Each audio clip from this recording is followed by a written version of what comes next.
제가 먼저 하죠. 여러분 정말 구원받았습니까?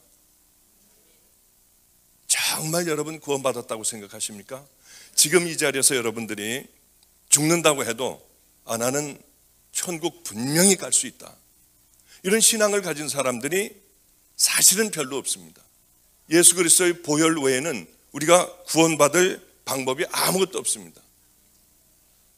그런데 이 세상에는 믿음을 갖고 있다고 하지만 가짜 믿음과 진짜 믿음이 있는 것을 저는 많이 봤습니다. 여러분은 그러면 구원받았다고 생각하면은 구원받은 하나님의 자녀답게 여러분들 살아갑니까? 이 사람이 구원받았나 안 받았나는 대충 이제 이렇게 볼 수 있습니다. 구원받은 사람은 분명히 구원받은 사람답게 살아갑니다. 구원받지 못한 사람들은 절대로 구원받지 못한 사람답게 살아가게 되어 있습니다. 구원받은 사람이 어떻게 구원받지 못한 사람같이 살아가겠습니까?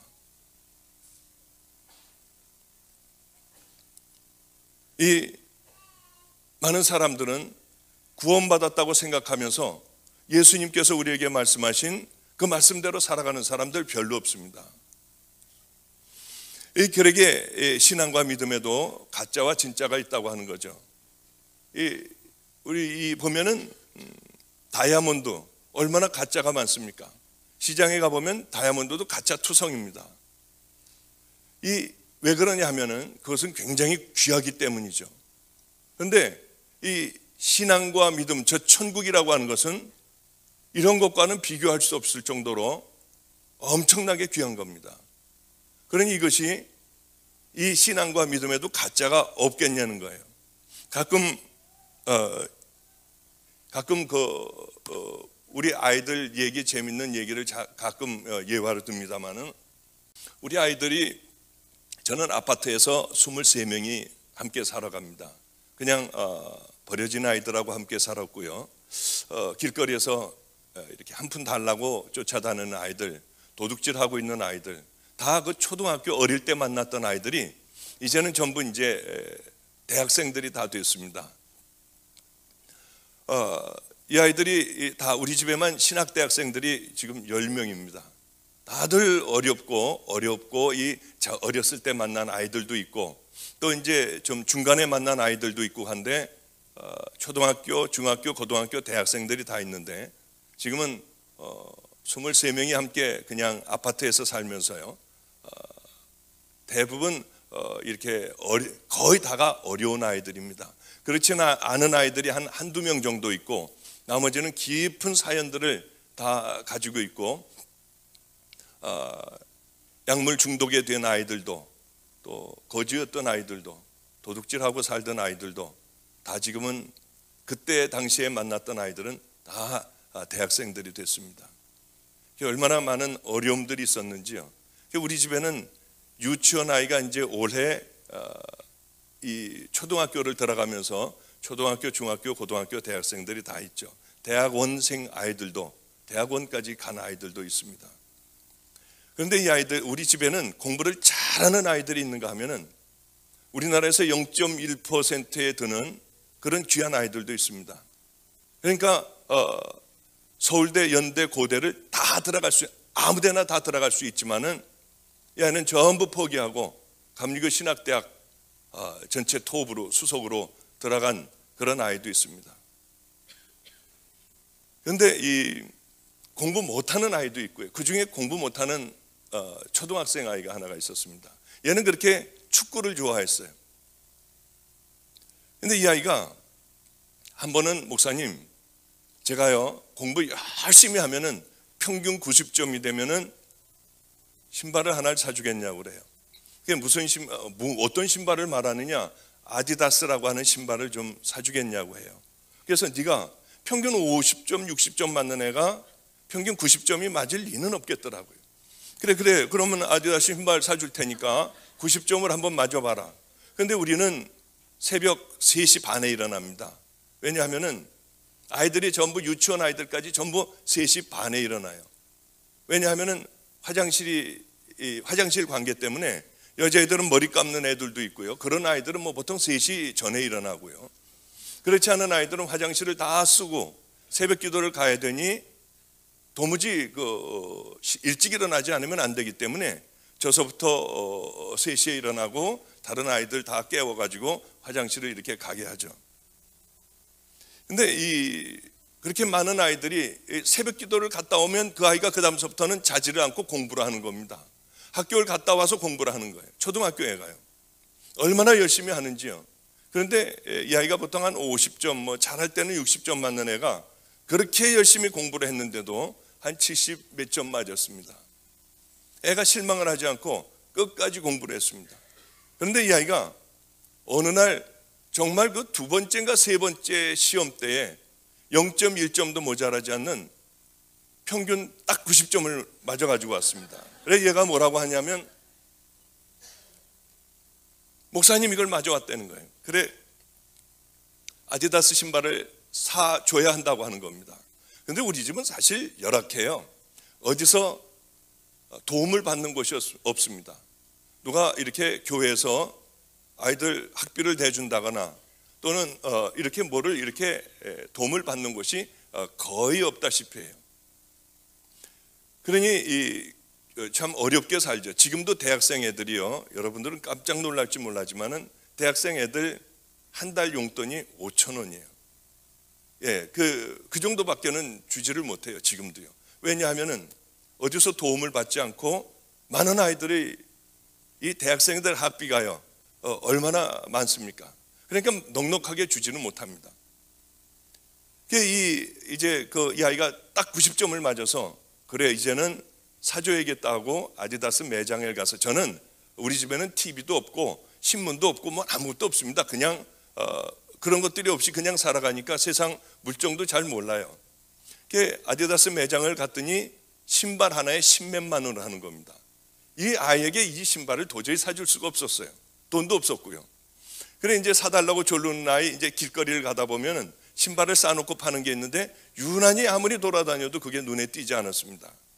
이제 저희가 살던 아파트 밑에 솔빛 시장이라고 있어서 시장을 어느 날은 밥을 먹고 쭉 가는데 거기 재래시장에 신발 파는 데가 있었습니다. 그래서 거기 들어가서 혹시 여기 아디다스 신발 싸게 파는 거 있습니까? 하니까 싼 걸로 말씀하시네요. 그래서 싼 걸로 좀 달라고 했습니다.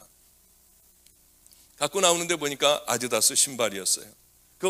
얼마입니까? 했더니 2만 원만 내고 갖고 가시라고 그래요. 얼마나 감사했는지요. 그걸 18,000원인가 2만 원인가를 내고 가져가라고 해서 그걸 가지고 이제 왔습니다. 아이가 얼마나 좋아하는지요. 그냥 잠도 자지 않고 그걸 끌어안고 있는 거예요. 그걸 신고 다니지도 않고 밤에 잘 때마다 그걸 끌어안고 있었습니다. 야, 그 신발을 신고 다녀야지 그러면 되니, 너무 좋으니까 이 아이가 보고만 있고 하여튼 끼고만 있는 거예요. 어느 날서부터 그 아이가 이제 신발을 신고 다니게 됐습니다. 얼마나 자랑스럽게 다니는지요. 한 일주일 정도 다녔나요? 일주일 정도 학교 갔다 와서 입이 이만큼이 나왔어요. 신발을 보고. 왜 그러냐 그랬더니 어디 찢어졌냐? 안 찢어졌대요. 창피해서 혼났다고 그래, 애들에게. 왜 그러냐 그랬더니 이 신발을 보라고 하는데 보니까 아디다스가 아니고 아디도스였어요. 얼마나 이거 여러 개를 아디다스를 찍다가 보면은 잘못 찍혀가지고 A자가 이게 잉크가 없어가지고 이렇게 나오는 경우도 있지. 뭘 그러느냐? 그러고서 이제 펜을 갖다가 A자를 이렇게 양쪽에다 만들어줬더니 애가 참 좋아하더라고요. 이 아디다스 신발마저도, 별 볼 일 없는 신발마저도 이게 가짜가 있다고 하는 걸 제가 그때 알았습니다. 왜 그러냐면 비싸기 때문에요. 당연히 가짜가 있지 않겠습니까? 그런데 우리들의 신앙과 믿음은 천국을 가느냐 아니면 지옥을 가느냐입니다.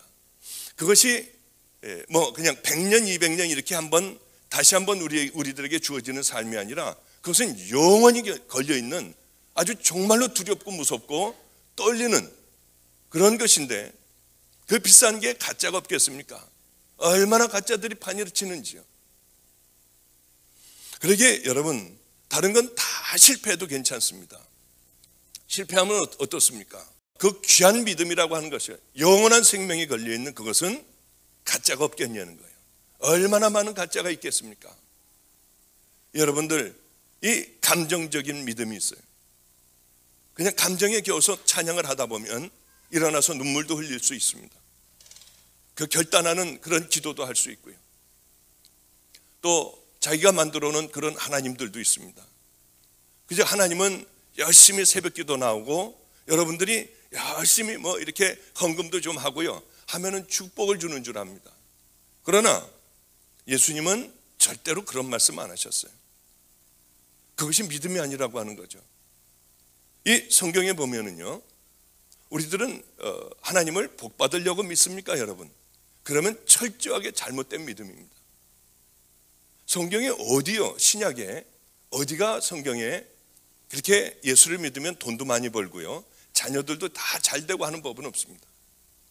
예수님을 따랐던 무리들은 다 십자가에 거꾸로 매달려 죽기도 하고요, 창에 찔려 죽기도 하고요, 예수를 믿음으로 말미암아 가정이 파탄돼서 뿔뿔이 다 흩어져 도망다니기도 하고요, 짐승의 밥이 되기도 하고, 하여튼 톱으로 켜 죽이기도 하고요, 돌에 맞아 죽기도 하고, 짐승의 털옷을 입고 유리 걸식하며 돌아다니기도 하고요.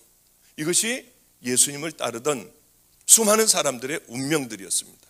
그러나 이들은 절대로 세상과 타협하지 않고 그대로 죽어가면서도 우리 주님을 붙든 그런 사람들의 이야기가 예수님 살아계시던 예수님 그때 당시에 예수님을 따르던 무리들의 삶이었습니다.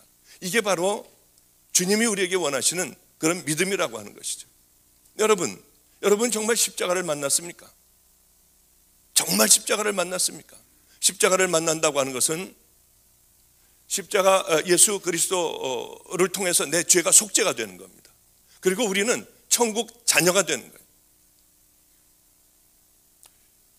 그런데 그러면은 우리들의 가치관이라고 하는 것은 다 변화되는 겁니다. 내 삶이 다 변화되고요, 가치관이 변화될 수밖에 없습니다. 그런데 요즘에 교회를 보면은 기적 같은 일들이 얼마나 많이 일어나는지 몰라요. 복음 없이도, 십자가 없이도 얼마든지 교회는 잘 커가더라고요. 그게 참 놀라웠어요. 여러분들이 십자가를 만났다고 하면은 분명히 여러분들은 거듭나야 합니다. 가치관들이 변화될 수밖에 없습니다. 아니, 만약에 십자가가 내 죄도 못 사해주고 우리들의 가치관도 변화시키지 못하고 죄와 싸워 날마다 지고 죄에 빠져 있고요, 음란과 더러움에 빠져 있으며 또 나를 견인해주는, 나를 끌어주는 그런 힘도 없다고 하면은 저 십자가는 우리가 믿을 필요가 없습니다. 십자가를 만나면, 복음이 무엇인가를 알면 우리는 거듭날 수밖에 없고 모든 가치관이 달라질 수밖에 없습니다. 만났음에도 불구하고 더러운 음란 가운데 빠져 있고요, 내가 십자가를 만났으면서도 불구하고 세상의 가치관을 따라 살아가고, 이 세상에 있는 가치관이 교회로 몰려들고요, 교회가 온갖 타락에 세상 사람들의 지탄이 되고 손가락질을 받게 된다면 그게 무슨 주님을 만난 자들의 모습입니까? 주님을 만났으면 버리고 낮아지고 내가 죽어야 되는 거 아닙니까? 저는 목사의 가정에서 태어났습니다. 우리 집안은 다 목사님이에요. 남자란 남자들은 태어나면 다 목사가 되는 그런 황당한 집안입니다.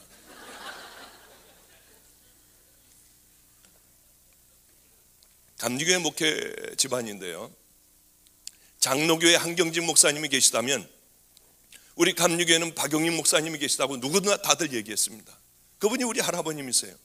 저는 장손이고 또 대한민국을 한번 휩쓸고 성령의 운동으로 뒤집어 놨던 분이 바로 저희 아버님 박장원 목사님이십니다. 저희 작은아버님도 이미 40대 초반에 종교교회라고 하는 큰 교회의 담임자셨고요, 다들 그래도 막강한 그런 귀한 하나님 앞에 한 세대를 한번 붙잡혀 쓰임받는 그런 귀한 가정에 저는 외아들로 태어났습니다. 외아들이고 우리 집안에는 장손이었습니다. 저는 예수를 안 믿었어요. 39까지 안 믿었어요. 그렇게 제가 목사가 되길 부모님들이 바랐지만 저는 예수 안 믿었어요. 왜 안 믿었냐면 어렸을 때 우리 아버님은 제가 초등학교 4학년 때였죠. 아주 가난한 동네였어요. 인천에 그곳으로 우리 아버님은 목회를 하시기 시작을 했습니다. 그곳에서 목회하는데 처음에는 괜찮았는데 날이 가면 갈수록 교회는 싸움판이었습니다. 이거는 난리법석인 싸움판이었어요. 그 모습을 보고 저는 이게 다 거짓말들이구나. 이게 다 가짜들이구나. 정말 천국과 지옥이 있다고 하면 이렇게 살아가겠냐는 거예요. 여러분 한번 생각해 보시죠. 그렇게 교회 안에서 욕을 하고 싸움질들을 하는데 과연 여기에 하나님이 계시냐는 거예요. 어렸을 때 저는 생각이 좀 깊었던 모양입니다.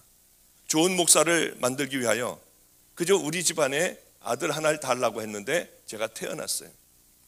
제가 이제 젖도 다 띄고 좀 고만고만할 때 할아버님에게 맡겨졌습니다. 좋은 종이 되기 위하여. 저는 어려서 할아버님하고 함께 자라났습니다. 제일 싫었던 게 밤에 잠을 자고 있으면 새벽에 할아버지는 새벽 기도를 갔다 와서 그 찬 손으로 제 머리에 손을 얹고 기도를 해주세요. 그게 그렇게 저는 싫었어요. 울면서 이불 속으로 파고 들어가던 그때의 기억이 참 얼마나 나는지요. 저는 그래도 이 싸움을 보며 하나님이 안 계시지, 무슨 하나님이 계시면 정말로 이렇게들 살까 하는 생각을 갖고 있었습니다. 하나님을 나중에 만나게 됐는데 충격이었어요. 39살에 만났습니다. 정말 충격이었어요. 저는 하나님을 만나자마자 인생을 잘못 살아왔다고 생각을 했습니다. 그래 가지고 있던 재산들 다 나눠줬어요. 가난한 사람, 병든 사람들 다 나눠줬습니다. 교회 한다는 사람도 교회도 만들어주고요. 제가 의사였었습니다.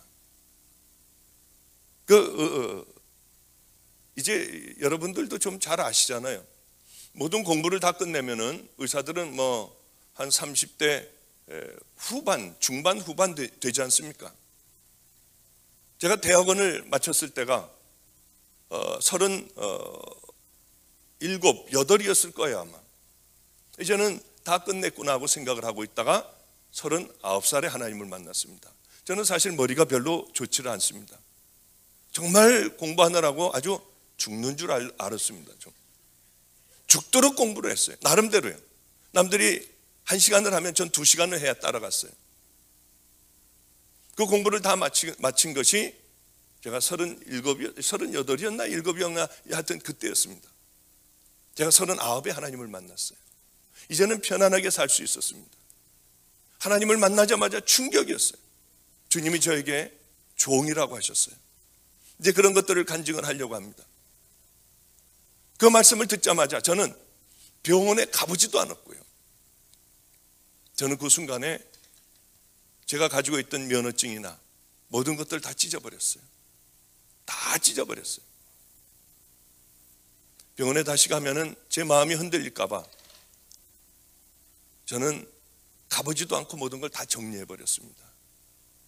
그리고는 노숙자들하고 함께 살고 이 버려진 아이들하고 함께 살며 지금 여기까지 오게 됐죠. 지금은 이제 여러 아이들이 거쳐갔어요. 수도 없는 많은 아이들이 거쳐갔습니다. 그 아이들 중에는 취직해서 잘 사는 아이들도 있고요. 또 웬만한 아이들은 저하고 함께 살고 있고 그게 23명이 지금 함께 살고 있습니다. 저는 주님을 만나자마자 그렇게 귀하다고 생각했던 돈, 또 제가 공부했던 명예, 이제서부터는 편안하게 살 수 있다고 생각했어요. 그것이 아무것도 아닌 썩어져 버릴 것이라고 하는 걸 깨달았어요. 그 이후의 삶은 말도 못하게 힘들었습니다. 매도 얼마나 맞았는지 몰라요. 굶기는 얼마나 많이 굶었는지 모릅니다.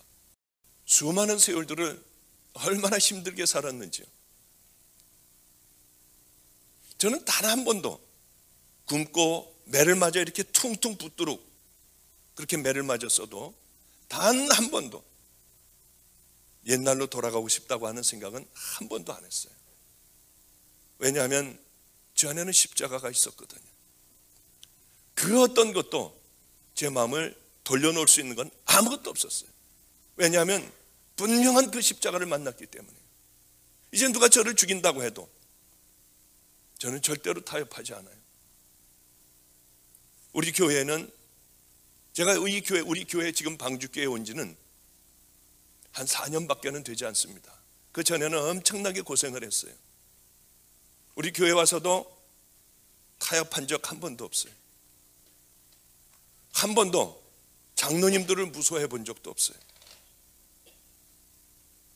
참 굉장히 힘든 상황이었지만은 절대로 굶고 배고프고 정말 어려울 때였어요.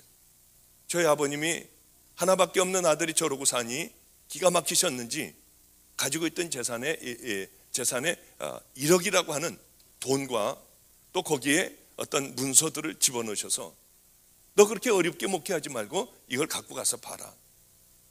교회 갖고 와서 풀러봤어요. 우리 교회는 그저 이 강대상보다 좀 더 클까요? 조그마한 교회였습니다. 와봤더니 돈이 있더라고요. 하나님께서 저에게 훈련을 시키고 이게 필요해서 허락하여 주시는데 이 돈을 제가 이 돈으로 제 고난과 이 어려움을, 배고픔을 면하고 싶은 생각은 없었어요. 다시 갖다 돌려다 드렸습니다. 그리고는 누구의 도움도 받지 않고 그 어려운 고난을 다 겪었어요. 이제 그런 간증을 좀 하려고 합니다. 지금은 아이들도 귀하게 자라줬고요. 아이들도 성자의 모습으로 변해가는 것을 보고요. 하나님 앞에 얼마나 감사한지. 애들을 보면은 밤에 누구 울면서 기도를 해요. 하나님 얼마나 감사한지 몰라요. 그 중에 하나의 얘기를 하고 이제 다시 본론으로 들어가겠습니다. 제가 목회를 하며 굶고 있을 그때였습니다. 그런데 이 안성천 있는 쪽으로 전도를 하다가 보니까 어떤 아이 하나가 이렇게 본드를 하고 쓰러져 있었습니다. 또 그 아이를 집으로 데려왔어요. 그랬더니 나가가지고 또 이 앵벌이라고 하죠. 지나가는 사람 끝까지 붙들고 한 푼 달라고 하는 아이예요. 나가서 또 그 일을 하고 있는 거예요. 그 애를 데리고 와가지고 이제 같이 살게 됐는데 두 형제였습니다. 근데 이 아이들은 아주 부모에 대한 증오심이 가득해요. 엄마를 만나면 죽여버리겠다고 했어요. 왜냐하면 이 아버지, 어머니 또 두 형제 이렇게 참 행복하게 살았습니다. 그런데 장날 물건을 팔러 온 어떤 남자와 눈이 맞아서 엄마가 그만 집을 나가버렸어요. 이 아이들이 그저 4살, 5살 때 이걸 놔두고서 도망을 가버린 겁니다. 그래서 아버지는 술만 계속 매일 먹게 되고 어느 날은 노숙자가 다 집안 전체가 홈레스가 돼버렸습니다. 그래 길거리를 떠돌고 다닐 때 이 아이들을 만나게 됐고요. 그 아이들을 데리고 와서 저는 집도 없으니까 이 강대상이 제 집이고 의자 몇 개만 놓고서 이렇게 저는 개척을 했어요. 그 의자 하나에 그 아이들 집이에요. 이제 거기서 그 아이들이 자기 집인 거예요. 의자가요. 그래 거기서 이제 함께 살게 되었죠. 지금은 다들 대학생들 됐습니다. 다들 감리교 신학 대학생들 되고 그렇게 잘들 크고 있죠. 이 아버지는 지금도 노숙자고 지금도 이제 안성에서 그 길거리에서 지내십니다. 그런데 수도 없는 많은 세월이 지나며 하나님을 만났음에도 불구하고 이 아이들은 엄마를 용서를 못해요. 보면은 죽여버리겠대요. 그렇게 세월이 흐르고 바로 아마 그렇게 오래전이 아니라 아마 1년 됐나요? 안 됐나요? 이제 편지가 한 통이, 그동안 그 아이들은 엄마를 본 적도 없고 생각하지도 않았고요. 대학생들이 다 됐습니다. 한 아이는 군대를 갔고 한 아이는 대학생이 돼서 우리 집에서 이제 학교를 다니고 있었어요. 근데 이 편지 한 통이 날라왔는데 그 편지를 뜯어보니까 참 충격적인 편지가 와 있었습니다. 그 아이의 어머니가 어떻게 이 아이가 여기 사는지 편지를 했습니다. 서류를 이만큼을 보냈고요. 편지를 했는데 다른 게 아니라 미안하다는 말도 한마디도 없이 어떤 이 편지였냐면, 서류에 도장을 찍어주고 너희들 학교 다닌다고 하는 그 재학증명서를 첨부해서 주고, 또 너희들 지금 기거하고 있는 그곳에 주민등록 등본을 띄어서 보내고, 뭐 이런 서류를 띄어 보내라는 거였어요. 걔네 엄마였습니다. 왜 그러냐 하면은 나라에서 영세민에게 주는 돈을 타기 위하여 이것이 필요하니 이걸 띄어 보내라고 하는 그 아주 딱딱한 서류와 그것만 보냈어요. 제가 그걸 보고 이거를 얘에게 줘야 되나 말아야 되나 하고 그걸 붙들고 기도를 했어요. 주님, 이걸 어떻게 해야 됩니까? 아무래도 아이들에게 맡겨야겠다 하고 애들에게 그걸 주었습니다. 보더니 가만히 그것만 보고 있는 거예요. 어떻게 하겠니? 놀랍게도 얘네들은 가서 해드려야죠. 어떻게 너 해줄 생각을 했냐? 저 십자가 만났잖아요. 저 이제 하나님의 사람 됐잖아요. 그런 얘기를 그 아이가 했습니다. 그래, 그 다음날 만나러 가는데 잠을 못 자는 거예요, 애가요. 제가 들어가서 물어봤습니다. 야, 왜 너 잠 못 자니? 잠깐 얘기를 하는데, 어려서 엄마하고 떠났지만 희미한 기억에는 엄마는 스카트를 입고 나올 것 같대요. 그리고 머리는 이렇게 파마해서 이렇게 단발 정도 쭉 내려온 것 같고요. 그리고 날씬한 엄마가 생각이 난대요. 이 아이는 엄마와의 만나는 약속의 장소로 가게 됐습니다. 갔더니 혹이 많은 게 여기 하나가 붙어 있고요. 중풍이 걸려서 다리를 이렇게 끌고 말을 잘 못하고 이렇게 그런 분이 어떤 할아버지 한 분하고 나왔더랍니다. 얘가 얼마나 놀랐는지 몰랐는데요. 아름다운 엄마를 늘 꿈에 그리고 죽여버리고 싶어도 아름다운 엄마를 늘 마음의 꿈에 그리고 있었는데, 이 정말 보기에도 흉한 그런 여자가 앞에 나타나서 내가 네 애미라고 하는 겁니다. 그래서 얘가, 이 할아버지는 자기가 길바닥에 쓰러져 있을 때 자기를 데리고 지금까지 산 그런 할아버지래요. 그 여자라고 또 그 엄마를 데리고 또 살았던 모양이에요. 참 기가 막히더래요. 그러더니 미안하다, 용서해달라. 내가 이렇게 살기가 어려워서 연락을 안 하려고 했다가 내게 연락을 했다. 그래서 이런 얘기를 했답니다. 어머니, 다 용서해요. 나 이제 대학생이 됐고 다 용서할 수 있어요. 한 가지 소원만 들어주세요. 소원이 뭐냐? 예수를 믿으셔야 돼요. 이대로 돌아가서는 안 돼요. 반드시 예수를 믿으세요. 그리고 자기 엄마를 끌어안고 울면서 기도를 해주고 돌아왔다고 하더라고요. 얼마나 감사했는지요. 이 녀석도 정말 예수를 만났구나. 얘도 정말 이제 하나님의 종의 길을 제대로 가고 있구나. 얼마나 감사했는지요. 제게 그런데 목사님, 이제 열흘에 한 번은 어머니를 만나러 가야겠어요. 그리고 제가 그러면은 차비를 주면은 이 아이는 어머니가 좋아하는 그런 이 배지밀인가요? 뭔가밖에는 못 잡수신대요. 그런데 어머니는 다리가 썩어가고 있었어요.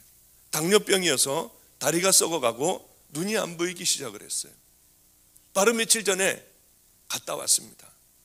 갔다 와서는 이런 얘기를 하더라고요. 완전히 실명이 됐대요. 너무나 비참하대요. 들어가 보면 방에서 썩은 내가 나는데 다리에서 고름이 그렇게 나온대요. 보면 무서울 정도로 다리가 썩었대요. 목사님, 어떻게 해야 돼요? 이 병원에서는 수술을 해도 얼마 살지 못한다고 하니, 목사님 어떻게 해야 돼요? 네가 어떻게 하면 좋겠냐? 네 소원을 한번 얘기해봐라. 엄마하고 여행을 가고 싶어요. 가서 엄마에게 복음을 전하고 싶어요. 예수님을 만나게 하고 싶어요. 이제는 눈도 멀고 다리도 썩어가서 교회도 가지를 못해요. 그래, 가서 어머니하고 다들 얘기하며 이런 결론을 내렸어요. 목사님, 어려우시지만 제 소원 하나만 들어주세요. 그래. 할아버지가 종이를 박스를 주셔서 어머니의 그 병원비를 대는데, 목사님, 약값은 제가 좀 어머니가 이제 병원에서도 몇 개월 안 있으면 돌아가신다고 하는데 약값은 제가 좀 대게 해주세요. 그래, 제가 여기 오면서도, 미국에 여기 오면서도 그 아이 약값은 다 챙겨주고, 아버지 또 찾아가서, 노숙자인 아버지 찾아가서 같이 목욕도 하고 옷도 좀 갈아입혀드리고 같이 맛있는 걸 좀 사드리라고 하고, 그렇게 하고 제가 여기를 왔습니다. 예수를 만난다고 하는 것은 우리들의 가치관이 변화되는 겁니다. 내가 전혀 변화되지 않으며 하나님을 만났고 하나님의 자녀이고 나는 천국의 백성이라고 한다면, 여러분, 그것은 참 우스운 일 아니겠습니까? 제가 예수를 안 믿게 된 결정적인 동기가 바로 그거예요. 교회에서 싸움하는 그것을 보고 저는 39살까지 이것은 틀림없이 하나님이 있을 리 없다고 생각을 했어요. 조금도 의심하지 않았어요. 이제 그 하나님 만난 얘기를 제가 좀 잠깐 해드릴게요. 저는 교회에서 싸움판 나는 걸 보고 우리 집에서는 그렇게 할아버지서부터 목사가 되길 원하셨습니다. 그렇게 수도 없는 많은 날을 할아버지가 기도하셨지만은 저는 제일 싫은 게 목사 되라고 하는 그런 얘기였어요. 교회 다니라고 하는 얘기였습니다. 이제 고등학교를 서울에서 다니게 됐습니다. 인천에서 있다가요. 그때서부터 저는 편안하게 살기 시작을 했어요. 과외 선생이 서울대학 공대에 다니는 과외 선생을 하나 붙여줘서 그 과외 선생하고 이제 아버지의 무서움, 두려움에서 떠나버린 겁니다. 그 이제 매일 맥주를 마셨어요. 그 과외 선생하고 공부는 안 하고 매일 맥주를 마시고 담배를 피는 거예요. 매일. 고등학교 1학년 때서부터요. 나중에는 이 술을 안 먹고요, 그냥 공부를 하려고 하면요, 이게 손이 바들바들 떨리는 거예요. 얼마나 깜짝 놀랐는지. 전 술도 잘 못 먹어요. 그래서 그때서부터 정말 그때서부터 술을 끊고요. 그리고 서울대학교를 제 과외 선생이 다녀서 서울대학교를 다녀서 또 그 서울대학생이 뭐라고 하느냐면, 우리는 배제고등학교를 다녀서 머리를 좀 기르고 다녔습니다. 그때 당시엔 다 빡빡 깎았는데요. 자기 교복을 입히고 그 머리 이렇게 구두도 신고 다녔으니까요. 머리도 기르고 하면은 자기 대신에 나가가지고 미팅을 나가라고 하는 거예요. 그러면 이제 거기 이제 뭔가 궁금해가지고 가가지고 있으면은 누나들이요, 미팅 제 파트너 된 누나가 그렇게 저를 좋아하는 거예요. 막 따라다니는 거예요. 그 누나가 이 영화 구경도 학생 입장 관람 불가 가는 것도 누나하고 같이 가고요. 꼭 저를 서울 대학생인 줄 알았어요. 서울대 공대 다니는 줄 알았어요. 그리고 그 누나가 그렇게 이렇게 팔짱을 끼면은요, 가슴이 터질 것 같고요. 그런 삶을 이렇게 살았죠. 하여튼 하나님하고는 전혀 관계없는 그런 삶을 살았습니다. 그러다가 저는 의사가 됐고요. 결혼도 돈이 많다고 하는 그런 집하고 결혼을 했어요. 왜냐하면은 제 가치관은 완전히 세상적인 가치관이었기 때문에요. 그래서 그렇게 편안하게 잘 살았습니다. 그러던 어느 날 이제 아들도 하나 낳았고요. 그러던 어느 날 TV에서나 보는 연속극 같은 일이 제게 생겼습니다. 가정이 그만 깨져버리고 말았어요. 얼마나 충격이든지요. 정말 황당했어요. 저는 한번 고민이 있으면 좀 고민 좀 한번 해봤으면 좋겠다고 생각하고 살아왔는데 이런 충격이 없었습니다. 그래, 집에서 우리 아들과 저와 둘이만 살게 됐죠. 아들은 그렇게 말이 없어지고 애가 그늘이 졌습니다. 자기 방에 들어가서 나오질 않고요, 이제 껌껌해졌는데도 불도 안 켜고 혼자 가만히 앉아 있고 그래요. 얼마나 마음이 안 됐는지요. 어느 날은 그 아이가 그 아이하고 같이 쇼핑을 데리고 나가서 쇼핑을 하면서 이 붕어하고 거북이를 사달라고 해서 작은 거북이를 2마리를 사왔습니다. 그런데 어느 날 보니까 이 아이가 일기를 썼어요. 초등학교 3학년 때였습니다. 일기를 썼는데 뭐라고 썼느냐 하면은, 거북이가 이렇게 이제 돌을 가운데다가 올려놨는데 이렇게 그 어항에다가요 올라와 가지고 목을 길게 뽑았던 모양이에요. 거북이가 목을 길게 뽑고 하늘을 바라본다. 아마 아빠는 옆에 있는데 엄마가 보고 싶어서 목을 빼고 하늘을 바라보는 모양이다. 이거를 보는데 제가 얼마나 눈물이 났는지 몰라요. 그러던 어느 날이었습니다. 80년대 후반 말이었을 거예요. 거기를 어느 날 밖에 이제 나가서 괴로워서 그날도 제가 술을 좀 이렇게 많이 먹고 돌았습니다. 이 담배를 물고 이렇게 이렇게 있는데 잔뜩 술을 먹고 그러고 돌아가지고 이 아이가 이제 있는 것을 이렇게 뒷모습을 보고 있는데 갑자기 엄청난 심장에 통증이 왔어요. 얼마나 아픈지요. 그런데 이게 매 초마다 금방 제가 막 죽어가는 거예요. 근데 그게 얼른 생각에 심장마비가 왔구나 하는 생각이 들었어요. 그 통증은 뭐 말도 할 수 없고 무력감이 밀려오는데 아무것도 할 수 없더라고요. 그래서 저는 119 구급차를 타고 강남 성모병원이라고 서울 강남 버스터미널 그 뒤에 있는 캐톨릭 의과대학 병원, 그곳으로 저는 실려가게 됐습니다. 하여튼 온갖 처치를 다 받고 꽤 오랫동안 입원을 해 있다가 퇴원을 하는데, 퇴원할 때 의사가 참 충격적인 얘기를 했어요. 당신이 다시 한번 이런 심장마비가 오면 내일 올 수도 있고 1년 후에까지도 올 수 있다는 거예요. 제가 그 소리를 듣고 얼마나 깜짝 놀랐는지. 이 당신 잘해봐야 1년밖에 못 살아 하는 의미로 저는 그냥 받아들였어요.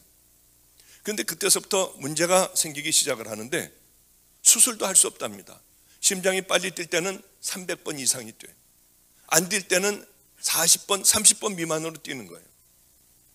이게 심장이 천천히 도니까 아무도 몰랐어요. 저 혼자만 알고 있었죠. 자살 충동이 확 일어나는 거예요. 천천히 돌면은요, 나중에 알게 된 사실입니다. 그러면 우울증에 걸리고 자살을 하려고 한대요. 그리고 막 이게 반복이 되는 거예요, 늘요. 빨리 뛰었다가 천천히 뛰었다. 천천히 뛸 때는 이제 끝났나 보다 하면은 다시 또 툭 하고 한번 뛰고요. 얼마나 두렵고 무서웠는지요. 하나님 없는 그냥 세상을 살아가는 타락했던 그때예요. 얼마나 충격이었는지. 이게 계속되는 거예요. 어느 날은 자다가 보면은 제가 죽었더라고요. 저를 관에다 집어넣고 땅속에다 묻기 시작을 해요. 쫘르륵요. 나는 아직 살아있는데요. 난 살았다고 소리를 질러도 사람들이 흙을 다 덮어요. 산소가 없어서 숨을 못 쉬고 헐떡거리고 숨을 못 쉬고 있다가 깨어나면 제가 정말 숨을 못 쉬고 있고요. 심장은 뛰지를 않고 있었어요. 지금이 죽는 모양이다. 처음에는 얼마나 화가 나는지, 왜 내가 이 병이 걸려야 되는지, 수많은 사람들 가운데 내가 도대체 뭘 잘못했다고 이 병이 걸려야 되는지 화가 나고요. 얼마나 분노가 일어나는지. 나중에는 다 받아들이게 됐어요. 그냥 혼자, 우리 부모님도 모르고요, 누구 형제들도 모르고 아무도 몰랐어요, 그 사실을. 죽어가고 있다가 보면은 우리 집에서 나오다 보면 벽돌로 된 베델교회가 있습니다.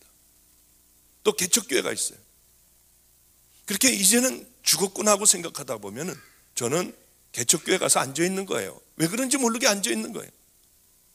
그 베델교회 가서 앉아 있는 거예요. 내 정신이 들면은 참, 하나님도 없는데 도대체 내가 여기 왜 와 있지? 저는 어떤 생각을 가졌냐면, 너무 답답하고 숨을 잘 못 쉬겠으니까요. 그래, 이 바닷가에, 강원도의 바닷가에나 쭉 갔다 오자. 파도가 치는 거기서 숨을 깊게 들이쉬면은 이 답답한 게 아마 없어질 거야 하는 그냥 막연한 생각으로 여행을 가려고 하다가 작은아버지에게 가게 됐습니다. 그래, 이제 마가의 다락방이라고 하는 인천에 있는 그곳을 올라가는 그 발걸음이 제가 주님을 만나는 발걸음이 될 줄은 꿈에도 생각하지 못하고, 여행하는 걸 포기하고 이제 내가 죽을 거니까 어른 한번 만나봐야겠다 하는 마음으로 다락방을 올라가게 됐습니다. 차를 밑에다 세워놓고 걸어서 이제 숨이 차서 걸어서 올라가는데 제 운명을 바꾼 한 만남이 있었습니다. 어느 여자분이었어요. 다리가 한쪽이 없어서 의족을 하고 있는 분이 가방을 이렇게 둘러매고 이렇게 졸면서 내려왔습니다. 그분이 저를 보면서 확 웃더라고요. 저를 안대요. 어떻게 아냐고 했더니 8년 전에 이 다락방에 와서 기도를 하고 있었는데 하나님께서 자기에게 말씀을 하시더래요. 이 다락방의 원장의 아들이 내가 구별해 놓은 종이니 너는 그를 만날 때까지 기도를 해라. 그러셔서 8년 동안을 기도를 했대요. 남편에게 시댁을 가지도 않고 남편에게 얼마나 두들겨 맞았는지도 모른대요. 왜냐하면 시댁에 이 추석이라든가 명절 때 가야 되는데 하나님께서 기도를 하라고 하셔서 그 전라도인 그 시댁에 한 번도 가지 않고 매맞아 가며 올라왔다는 거예요. 남편이 어느 경우는 묶어놨대요. 자기를 방문을 잠궈버렸대요. 그러면은 창문을 뛰어내려 이걸 클르고 창문을 뛰어내려 8년간을 자긴 생명을 다해 기도했다는 거예요. 기도하는데 하나님께서 그러시더래요. 오늘 그 종을 만날 것이다. 그래서 아무리 기다려도 제가 오지 않더라는 거예요. 그래, 내가 잘못 들은 모양이다 하고 가방을 들고 내려오는데 주님께서 그러시더랍니다. 바로 저 종이다. 그래서 너무 반가워서 저에게 얘기를 하는데 제가 보기에는 미친 여자더라고요. 뭐 성한 여자입니까? 저는 그런 여자를 세상에서 제일 경멸하고 싫어했어요. 왜냐하면 우리 아버님이 이제 그 쌈판인 인천의 그 교회에서 우리 아버님이 이제 하나님을 만나서 부흥 강사가 돼서 돌아다니셨어요. 그럼 우리 어머님이 제 귀를 이렇게 후벼주면서 제 초등학교 때니까요. 이렇게 귀를 후벼주든지 그러면서 그렇게 따뜻하게 해주실 때가 있었습니다. 그럴 때면은 그 교회도 이제 막 은혜가 막 시작이 된 교회예요. 막 방언하는 사람도 있고 막 난리가 난 교회가 된 거예요.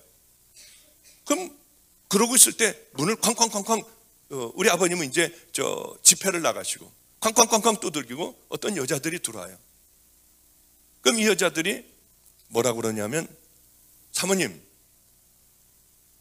음란마귀를 버려야 한대요. 그래서 여자들이 와가지고 막 뭐라고 하는데 저는 뭐라고 그런지도 몰랐어요. 그 음란마귀가 뭔지를 어떻게 합니까? 그 어렸을 때요. 그럼 우리 어머님은 나 그런 사람 아니라고 그러고 자꾸 내 얼굴을 보면서 아니라고 그러는 거예요. 그게 이제 우리 아버지를 향하여 음란한 마음을 품었다는 것이겠죠. 나중에 그것이 무엇인지 알고 난 다음에는 그런 사람들을 경멸을 했어요. 어떻게 저런 인간들이 있을까? 예수를 믿는다고 하며. 그래서 그런 종류의 여자들은 제가 굉장히 싫어했어요. 그런데 이 여자가 그 종류더라고요. 그래 얼마나 기가 막혔는지 이렇게 미친 사람 취급을 하고 예 알았다고 하고 가는데 화가 났던 모양이야. 아마 8년 동안을 죽도록 위하여 기도했는데 미친 여자 취급하고 그냥 올라가니까 아마 화가 났던 모양입니다. 그냥 올라가는 저에게 뒤에다 소리를 질렀어요. 오늘 밤 12시에 성전에 가서 기도하면 하나님 만날 거래요. 아니 이런 말도 안 되는 소리가 어디가 있어요. 근데 이제 그 작은 아버지를 이제 원장실에서 만났는데 제가 밤에 잠을 못 잤거든요. 왜냐하면 늘 그런 꿈과 심장이 아프니 자다 깨고 해서 거의 잠을 못 잤습니다. 그 잠을 못 자고 있는데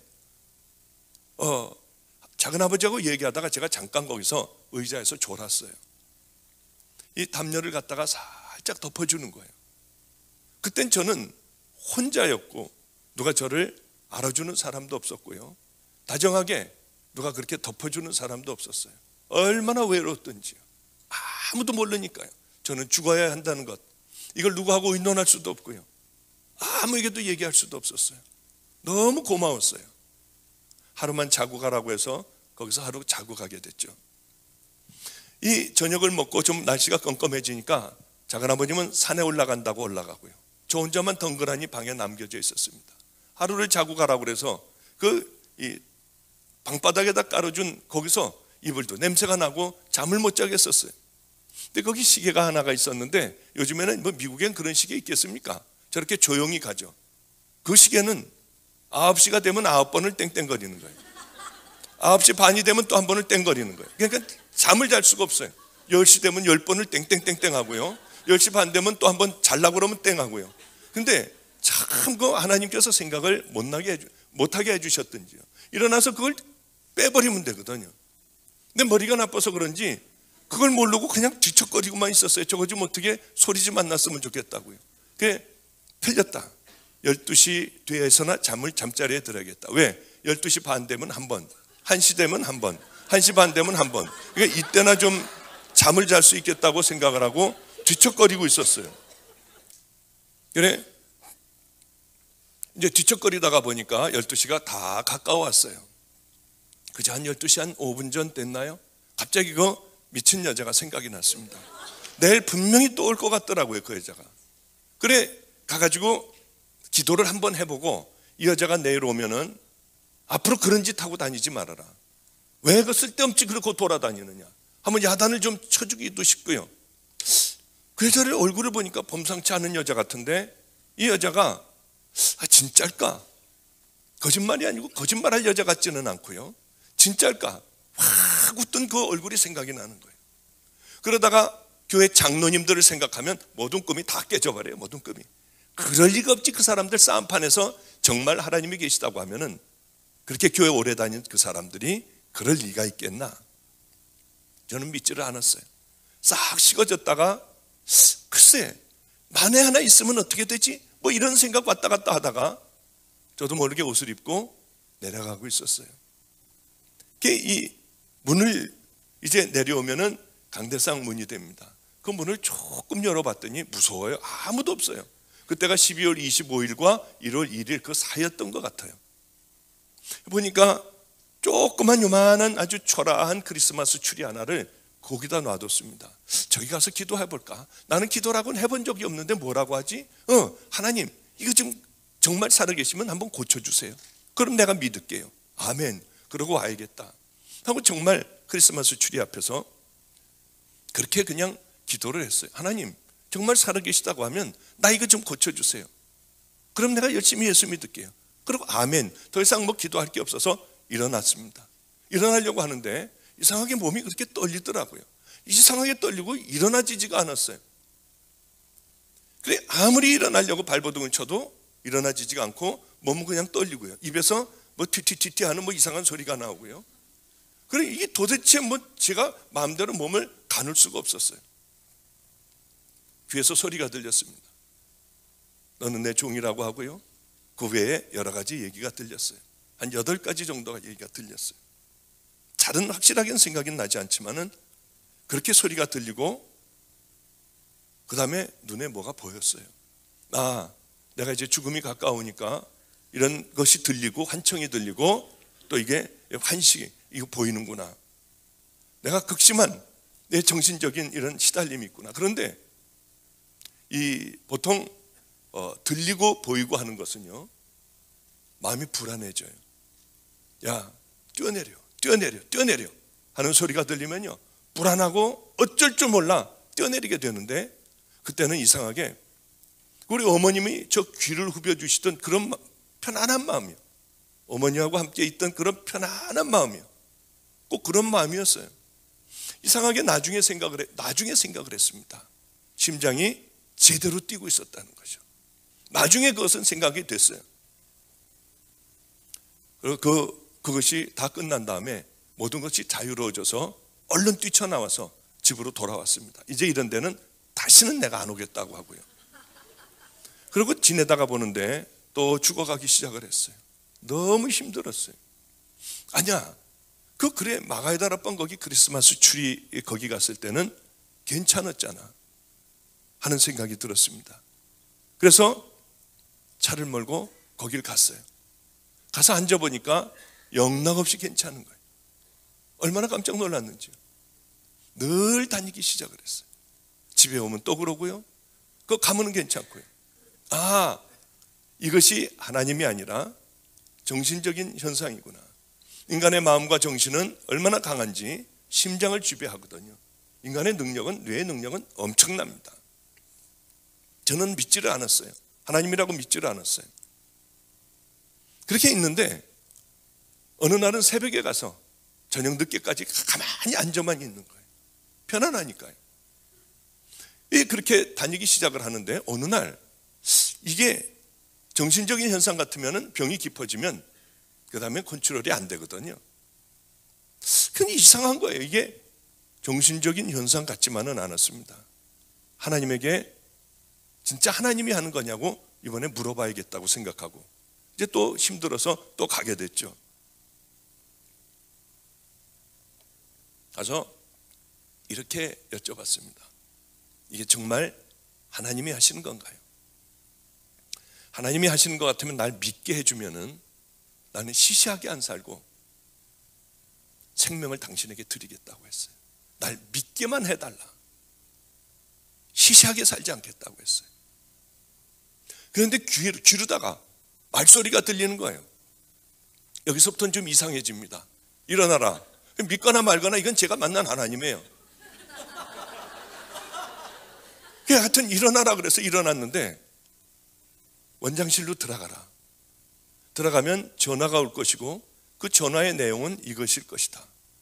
그래서 저는 이상하게 마음에 어떤 생각이 드냐면 틀렸으면 좋겠는 거예요. 이게 왜 그런지 모르겠어요. 이게 틀렸으면 좋겠다. 그리고 이제 가다가 일부러 곧장 가지 않고 우물이 있는 대로 돌아가가지고 빨리 갔다 천천히 갔다 빨리 갔다 천천히 갔다 하면서 헷갈리게 하느라고 하여튼 헷갈리게 하느라고 아니라 하여튼 이게 틀렸으면 좋겠다고 하는 생각 속에 거기 가서 딱 잡았는데요. 문고리를 잡았는데 열고 들어가면 꼭 그 전화가 올 것 같았어요. 이상한 그런 마음이 들었어요. 그래서 가만히 기다렸어요. 그러다가 아무 생각이 안 날 때 열고 들어갔는데 발을 딛자마자 전화가 왔어요. 전화는 그 내용이었습니다. 근데 그거 가지고 어떻게 하나님인 걸 어떻게 알아요? 말도 안 되잖아요. 이건 얼마든지 일어날 수 있잖아요. 저는 와서 하나님 그런 거 말고요. 하나님만 하실 수 있는 걸 보여달라고 했어요. 그러면은 그 다음에도 황당하게요. 좀 이상한 얘기를 해도 지금서부터는 그게 이제 거기서 브레이크를 밟아라. 그게 생각을 하고 거기서 브레이크를 밟아요. 여지없이 앞에서 사고가 났어요. 저는 근데 제 눈앞에서 사고 나는 것도 많이 봤고 이 응급실에서 사고 나서 머리가 일로 깔고 지나간 사람도 봤고요. 그 별걸 다 봤어요. 그런데 그게 어떻게 하나님이라고 그래요? 하나님 이런 거 말고요. 하나님 또 그런 거 말고 이건 10만 분의 1 일어날 수 있잖아요. 이건 100만 분의 1 일어날 수 있잖아요. 하나님만 하실 수 있는 것, 제가 흔들리지 않고 주님을 위하여 생명을 던질 수 있는 것, 제 모든 것들을 걸 수 있는 그걸 보여달라고 했어요. 예를 들어서 밤에 이제 껌껌한 밤에요. 야 그래 그러냐? 내가 그럼 보여줄게. 한번 나와봐. 한번 나오면 하늘에서부터 막 불기둥이 막 이 밑에까지 저 있는 데까지 내려오고요. 근처에도 못 갈 뜨끈뜨끈한 불기둥에 이 뭡니까 천사들이요 막 바닥바닥거리고 막 다니고 이런 것들을 저는 원했는데 그것이 아니었어요. 이 세상에서 일어날 수 있는 그런 일들만 늘 일어나는 거예요. 그런데 지금 같으면은 기적도요 그런 기적은 없었어요. 저는 그런데 그것 말고 대단한 걸 보여달라고 했어요. 하나님은 더 이상은 보여주지 않으셨습니다. 늘 일어날 수 있는 그런 기적이 제 앞에서 일어났어요. 그걸 얘기를 하면은 여러분들이 또 더 이상하게 생각할까봐 더 이상은 이제 거기까지만 하고요. 어느 날 그런데도 이제 더 이상은 하나님께서 제게 기적을 보여주지 않으셨습니다. 어느 날이었어요. 정말 이제는 끝났구나 생각을 했습니다. 거기까지 난 살아서 갈 수 있을까? 그런데 그곳으로 거기까지 저는 겨우 도착을 했어요. 이제를 됐구나 하고 와서 그 크리스마스 트리 있는 데 가서 엎어졌어요. 저는 괜찮을 줄 알았어요. 그런데 불안한 건 패닉이라고 하는 게 있습니다. 공황장애라고 있죠. 그것은요, 내가 정말 이제 죽지 않아도 죽는 것 같은 거예요. 얼굴도 하얘지고요, 아무것도 할 수 없고 이 죽은 상태가 되는 거예요. 그때 그 두려움이라고 하는 건 말도 못하는 거예요. 바로 그 공황장애가 오기 시작을 했어요. 심장은 뛰다 말다 하고요. 이제는 거기 엎어져서 크리스마스 추리 밑에서 기도를 하는데도 더 이상은 효력이 없었어요. 굉장히 분함이 올라왔습니다. 왜냐하면 저는 그래도 하나님이신 줄 알았어요. 그런데 인간의 능력이었어요. 더 이상 이제 병이 견디지 못하니 그것이 컨트롤이 안 되는 거예요.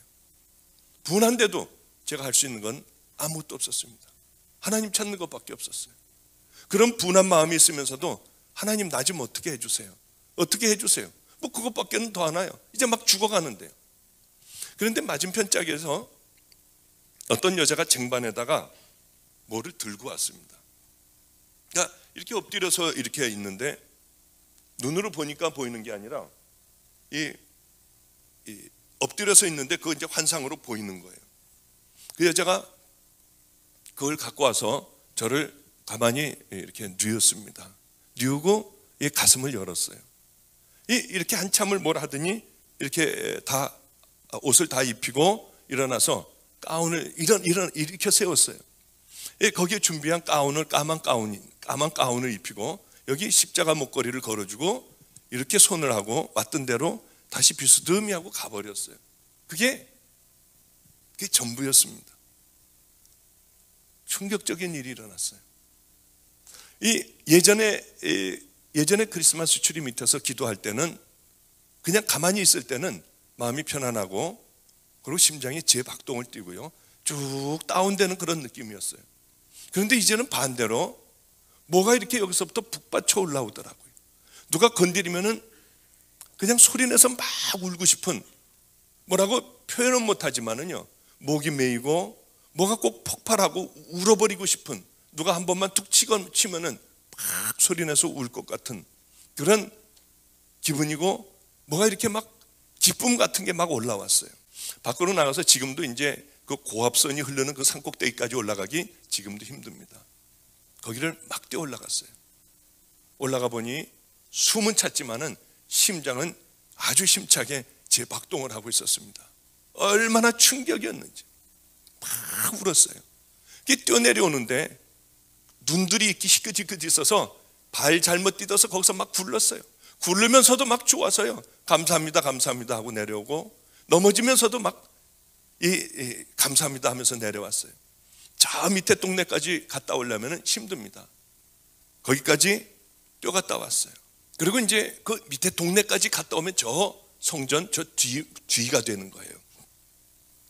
숨을 헐떡거리고 거기서 숨을 헐떡거리고 이제 숨을 진정하고 다시 크리스마스 추리로 들어가려고 하는데, 이제는 귀로다가 들리는 게 아니라 제 마음으로 큰 소리가 들렸어요.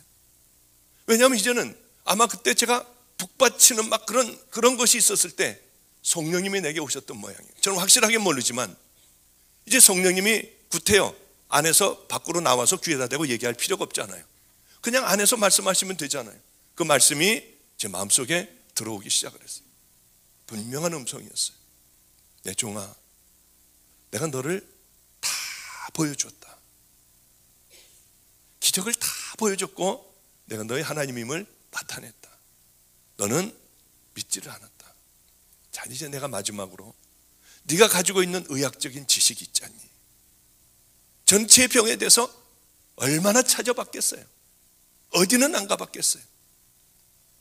네가 알고 있는 내 의학적인 지식, 네가 믿고 있고 네가 공부한 의학적인 지식으로 내가 이제 내게 들어갔다. 이제 믿느니? 이제 믿느냐? 얼마나 울었겠어요 제가. 얼마나 울었겠어요. 여태까지 내게 오신 그 모든 게 다 하나님이셨더라고요. 왜 나 같은 걸 안 죽여버리셨는지요? 왜 나 같은 걸 그대로, 이 더러운 걸 그대로 보고 있었는지, 얼마나 충격이었는지. 저는 정말로 없는 줄 알았어요. 전 정말로 이 세상에 하나님이 없는 줄 알았어요. 그냥들 교회 다니고 무리져서 다니고 그냥 그렇게 하다가 성질나면 싸우고요, 마음대로 할 것 하고요, 하고 싶은 말 다 하고요. 저는 그런 줄 알았어요. 우리 아버지도 가짜인 줄 알았어요. 우리 할아버지도 가짜인 줄 알고 왜 저런 인생을 살까? 저는 잘 살았습니다. 우리 아버지를 봐도 참 한심해요. 할아버지를 봐도 한심하고요. 우리 집안 식구는 이렇게 왜 다 한심한 이 사람들밖에 없나? 교회 가자고 하면 억지로 가서 앉아 있었어요. 그러나 전 진짜 믿지는 않았어요. 아무도 몰랐어요. 얼마나 울었는지요. 그래서 이제 울면서 다시 크리스마스 추리 밑에 가서 다시 무릎을 꿇고 얼마나 울었는지 몰라요. 이 두 가지 때문에 울었어요. 하나는 하나님이 살아계신 게 너무 기뻤습니다. 이제 된 거예요. 이제는 세상이 무너져도 되고 내가 지금 죽어도 이제 되는 거예요. 또 하나는 그 좋은 가정에서 자라고요, 귀한 목사의 가정에서 자랐는데 저는 하나님이 없다고 생각하고 39이라는 나이까지 주님을 멀리하고 온갖 타락된 인생을 살아왔던 것이요, 더러운 가치관을 가지고 살아왔던 것이요. 그게 너무 저에게는 충격이었어요. 그래서 얼마나 울었는지 몰라요. 뒹굴면서 울었어요. 하나님 용서해 주세요. 이제 내가 하나님께 약속한 그대로 살 거예요. 저는 절대 타협하지 않을 거라고 주님 앞에 맹세했어요. 여러분, 그렇지 않았으면 저는 여기 절대로 목사가 될 리가 없어요. 제가 어떻게 목사가 되겠어요? 그런 경험이 없으면은 어떻게 제가 이 길로 오겠어요? 편안한 길로 갔든지 하죠.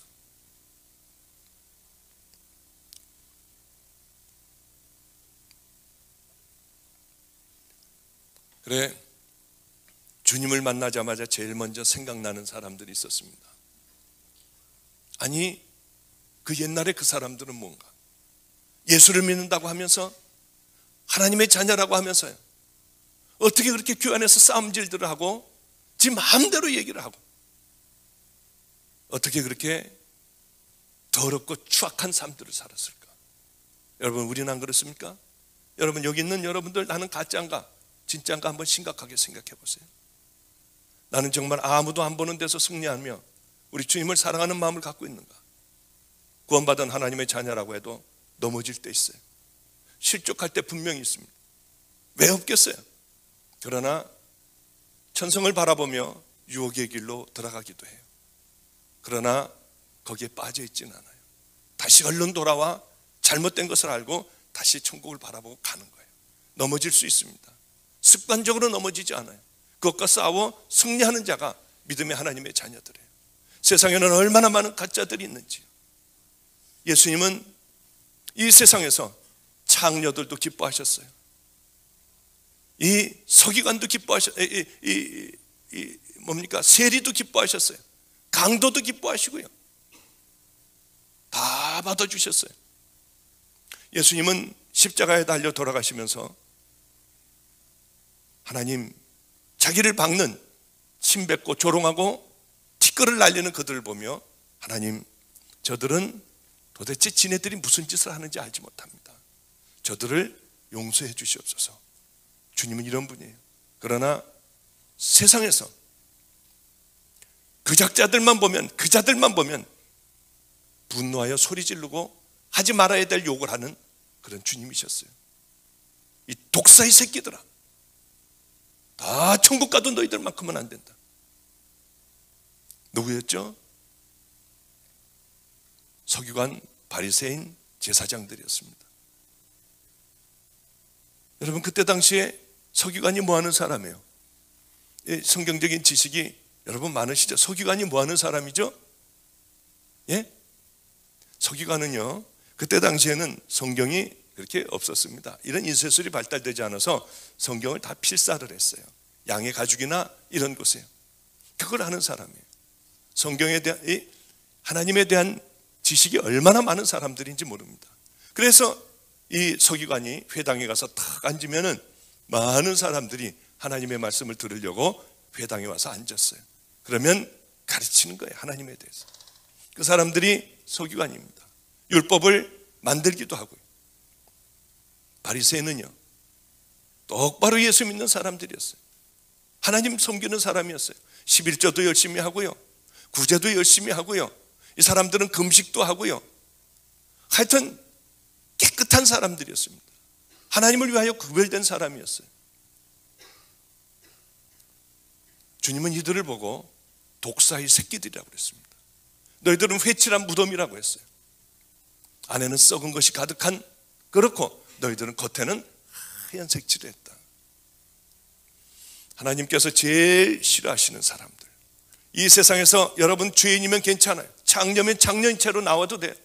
강도면 강도인 채로요. 온갖 범죄하는 사람들 다 하나님 예수 그리스도의 보혈로 십자가로 다 용서받아요. 그러나 주님께서 독사의 새끼들아, 너희들은 저들을 본받지 말아라. 저들은 다 지옥 갈 자들이다. 왜 그랬겠습니까? 그들은 이중적이었어요. 가면들을 쓰고 있었어요. 혼자 있을 때는 온갖 더러움에 다 빠져 있어요. 그리고는 사람들 앞에서는 그런 척 하는 거예요. 거짓된 거예요. 이중적인 거예요. 여러분들, 죄인이면 죄인으로 나오시면 돼요. 가면을 절대 쓰면 안 돼요. 이번 집회를 통해서 여러분들의 가면이 뜯겨지기를 바랍니다. 거짓된 걸 벗어버리는 거예요. 정말 주님 앞에 우리는 바로 서는 거예요. 십자가 앞에 바로 서는 거예요.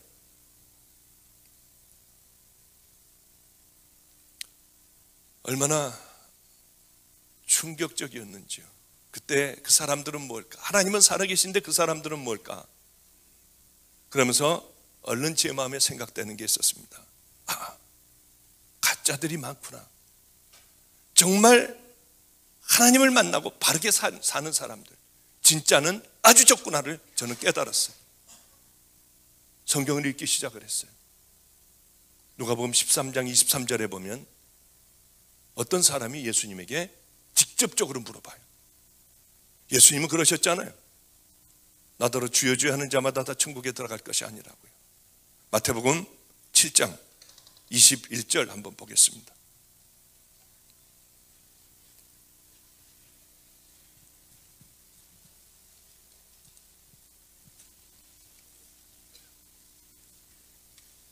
처음에 성경을 읽는 것보다 말씀을 전하면서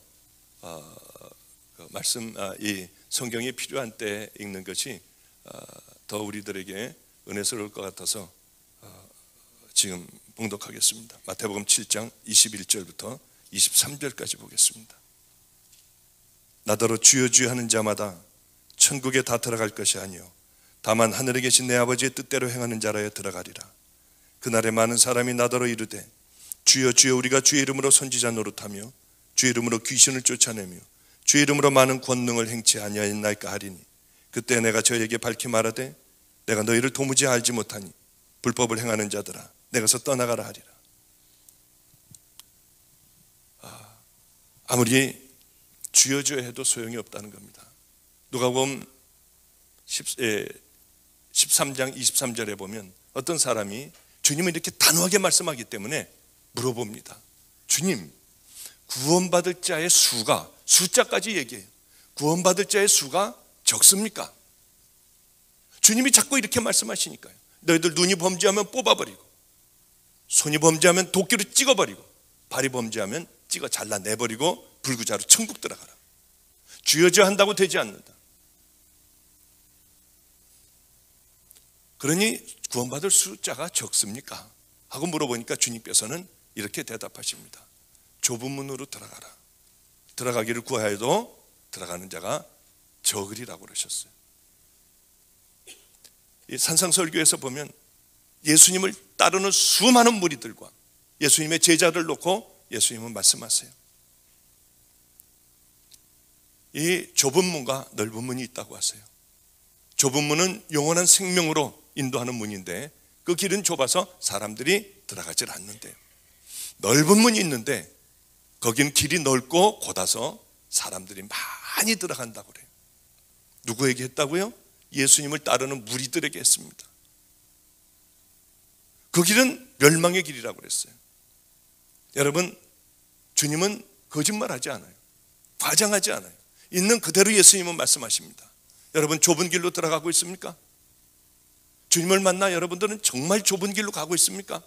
주님을 위하여 많은 고난을 받나요? 핍박을 받나요? 아니면은 교인답지 못하게 살고 손가락질 받는 그런 믿음으로 살아가나요? 그러나 실망하고 좌절할 필요가 없어요. 행위로 우리는 절대 구원받지 못합니다. 십자가를 만나면 그렇게 살 수밖에 없어요. 복음을 만나면은 그렇게 살아갈 수밖에 없어요. 그렇지 않다고 하면 우리는 어쩌면 십자가를 만나지 못한 자고 복음이라고 하는 것이 뭔지 모르는 자들이에요.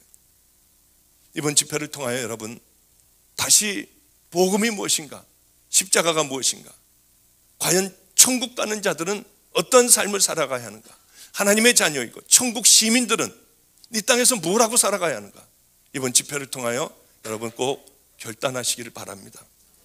그래, 가짜가 많구나 하는 생각을 했어요. 주님, 그리고 주님을 만나니까 이제 그동안은 돈이 최고라고 생각하고요, 명예가 최고라고 생각하고 인생을 살아가는 동안 즐겨야 한다고 생각을 했습니다. 가치관이 다 바뀌더군요. 돈을 다 줬어요. 그리고 바로는 아니지만은 용산역 앞에 쪽방에 들어갔습니다. 그럼 발도 피지도 못해요. 다. 이 발도 피지도 못하는데 오므리고 자야 되는데 800일 하고 자다가 거기는 방이 조그맣니다. 그러니까 하나 둘 셋 네 번째 칸에서 얘기하는 것도 들려요. 그러니까 이 새벽 한두 시에 팔이 얼마나 무거운지 이 팔이 저려서요. 일어나면 이게 망근이라는 게 맞더라고요.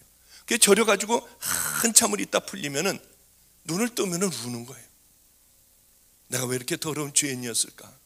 죄가 하나하나 생각이 다 나는 거예요. 그럼 울면서 기도해요. 하나님 용서해 주세요.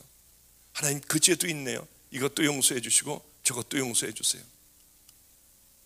그리고 너무 좋아서 울고요. 그럼 소리가 나니까 옆방에 저쪽에 들릴 것 같아서 옷을 벗어서요 입에다가 맞고 그렇게 울다가 보면 코니 치민이 이게 전부 여기에 그렇게 축축하게 젖어 있는 그날들을 늘 그렇게 살았어요. 주님을 만나니까 뭘 좀 드려야겠더라고요. 제일 귀한 걸 드리고 싶더라고요. 그래서 재산도 이제 그렇게 해가지고 다 드리기로 하고요. 근데 이제 하나님, 나는 이 의사였는데 이제서부터 시작인데 나 이거 다 버릴게요. 이제 이런 거 안 할게요. 제가 청진기 절대로 안 되고 주사기 안 되고 칼 안 될 거예요.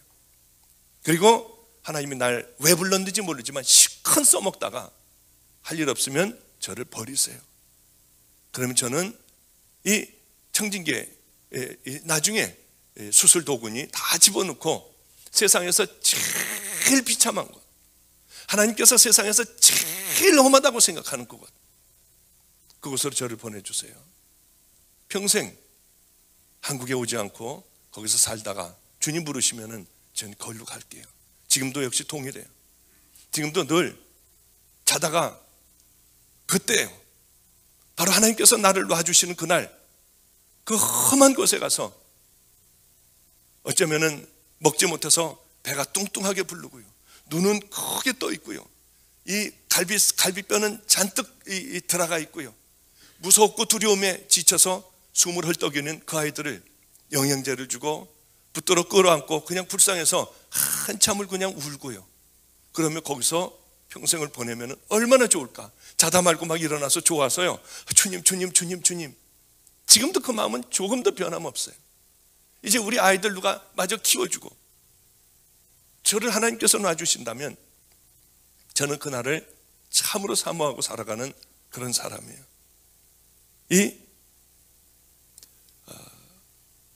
아주 귀한 목사님을 한 분을 만나게 됐습니다. 그 얘기는 조금 이따 할까요? 하나님 앞에 또 드릴 게 뭐가 있을까? 내게 제일 귀한 게 뭘까 생각을 했어요. 제일 귀한 게 그 모든 것보다 더 귀한 게 하나가 딱 있었습니다. 그건 제 생명보다 더 귀한 거였어요. 하나밖에 없는 우리 아들이었어요. 그 아들을 낳았을 때 저는 다 들어가 볼 수가 있었어요. 얼마나 귀했는지요. 그 아이를 보면서 제가 약속을 했어요. 나는 너 참 반갑다. 내가 네 아빠야. 나는 너를 위하여 아무도 낳지 않을게. 너를 위하여 지금서부터 아무도 사랑하지 않을게. 내가 갖고 있는 건 다 네 거다. 그리고 저는 그 약속을 정말로 지켰어요. 그 아이만 보면은 제 자랑이었고, 그 아이만 보면은 제 기쁨이었어요. 하나님, 가만히 보니까 이 아이가 제게는 제일 귀해요. 다른 것보다도 다 내놓을 수 있지만 이 아이만큼은 아닌 것 같아요. 그런데 이 아이를 절대로 하나님 위에 두는 법은 없을 겁니다. 그렇게 하나님 앞에 약속을 했어요. 제가 기도를 했어요. 이제 더 이상 드릴 것도 없고요. 아무도 만나지 않고 저는 살아가기로 했어요. 친구도 만나지 않고요. 그런 어느 날 하나님께서 충격적인 말씀을 하셨습니다. 너 이제 집을 떠나라. 얼마나 충격이었는지. 이 아이는 엄마를 잃었고요. 이제는 아빠를 잃을 차례더라고요. 그래, 그 다음 날로 바로 짐을 쌌습니다. 바로 다음 날로 짐을 싸서 그 녀석 방으로 들어갔어요. 그래, 방으로 들어갔더니 아빠 어디 여행 가세요? 얘는 저를 굉장히 좋아했어요. 늘 제가 책을 읽어줬어요. 가야고 헤어지기 전날에도 제가 책을 읽어줬어요. 그런데 하나님께서 너는 떠나라고 하는 거예요. 그 가방을 들고 다 싸가지고 갔더니 아빠 여행 가세요? 저에게 물었어요. 걔 아니야. 걔도 참 내성적인 아이입니다. 어디 가느냐요? 내가 하나님을 만났어. 하나님을 만나서 이제 좋은 목사가 되고 좋은 아빠가 돼가지고 돌아올 거야. 언제냐요? 일주일도 넘네요. 그래서 일주일도 넘을 거야. 그럼 한 달도 넘네요. 한 달도 넘을 거라고 그랬어요. 걔가 초등학교 4학년 때였습니다. 그래, 그러면 아빠 1년도 넘네요. 그러면서 걔가 눈이 크거든요. 그렇게 눈물을 뚝뚝뚝뚝 흘리더라고요. 아마 그럴 수도 있을 거야 했더니 못 간대요. 소리를 지르더라고요. 아이고, 그러고 우는데 한참 괴로웠어요. 너무 괴로웠어요. 사도신경을 외우면서 집을 애가 악을 쓰는 우는 소리를 뒤로 하고 나왔어요. 얼마나 힘들었는지요. 그래서 이제 차를 타고 도저히 이제 앞을 볼 수도 없고 너무 힘이 들어가지고 차를 한쪽 구덩이에 세워놓고 얼마나 울었는지요. 배 있는 데가 다 젖었어요. 그래 이제 하나님 나는 어디로 가는지도 몰라요.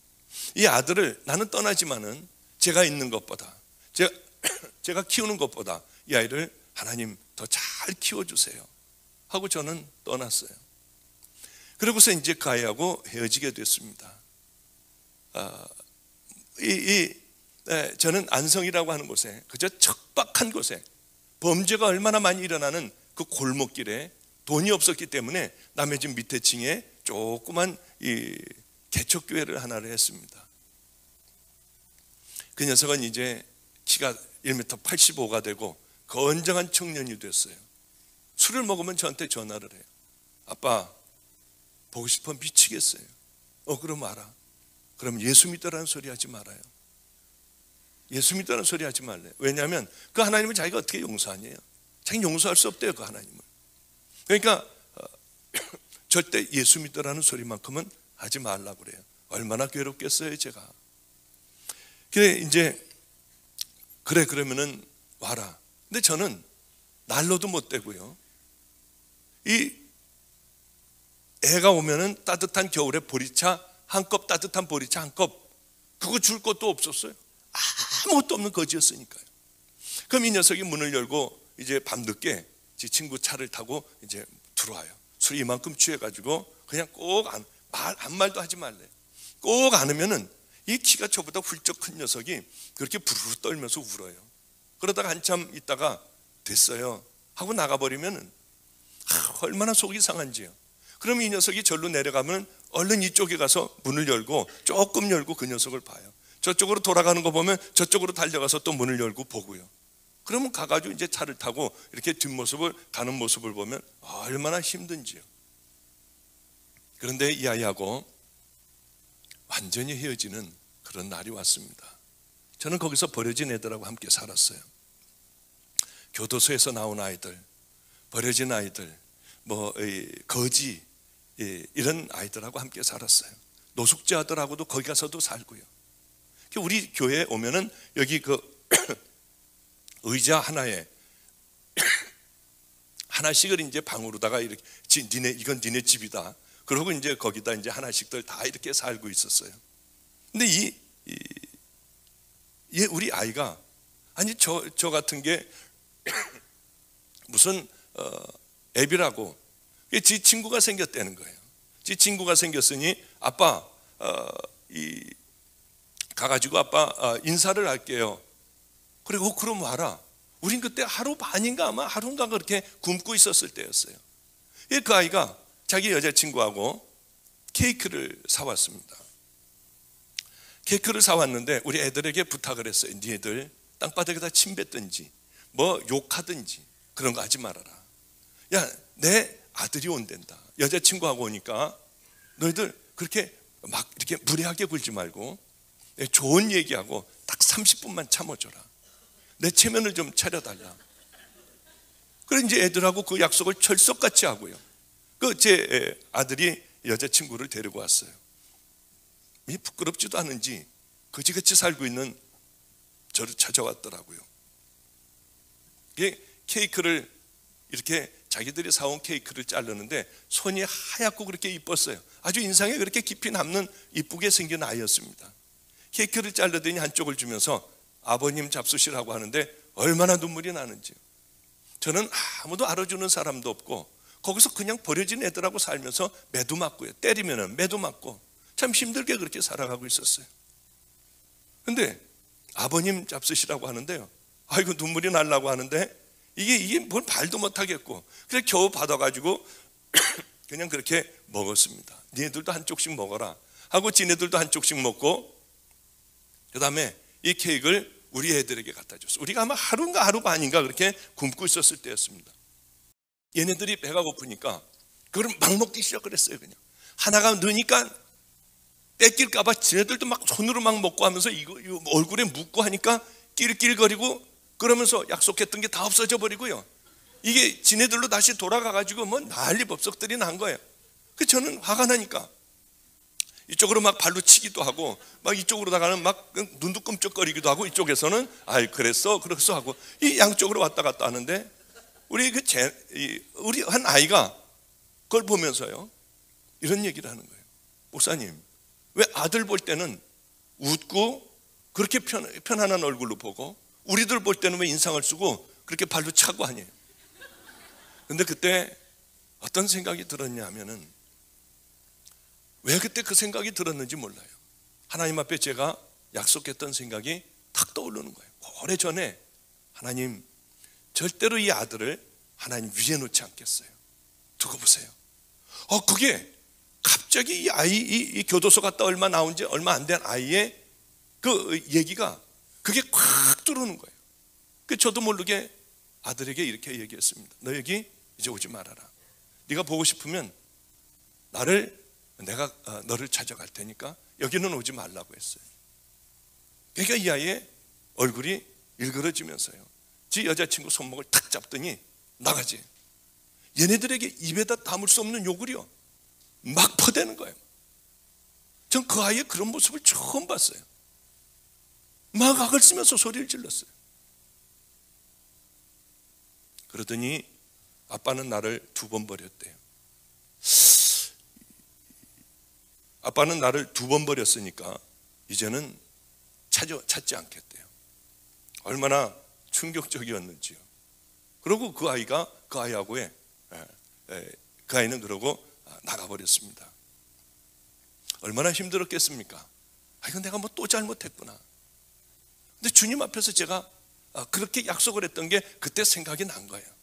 주님이 저를 한번 다뤄보시느라고 했는지 아니면은 이게 제 생각인지 지금도 저는 아직도 알지 못해요. 그리고 나갔습니다. 지금 한 7년 됐나요? 못 본 지가.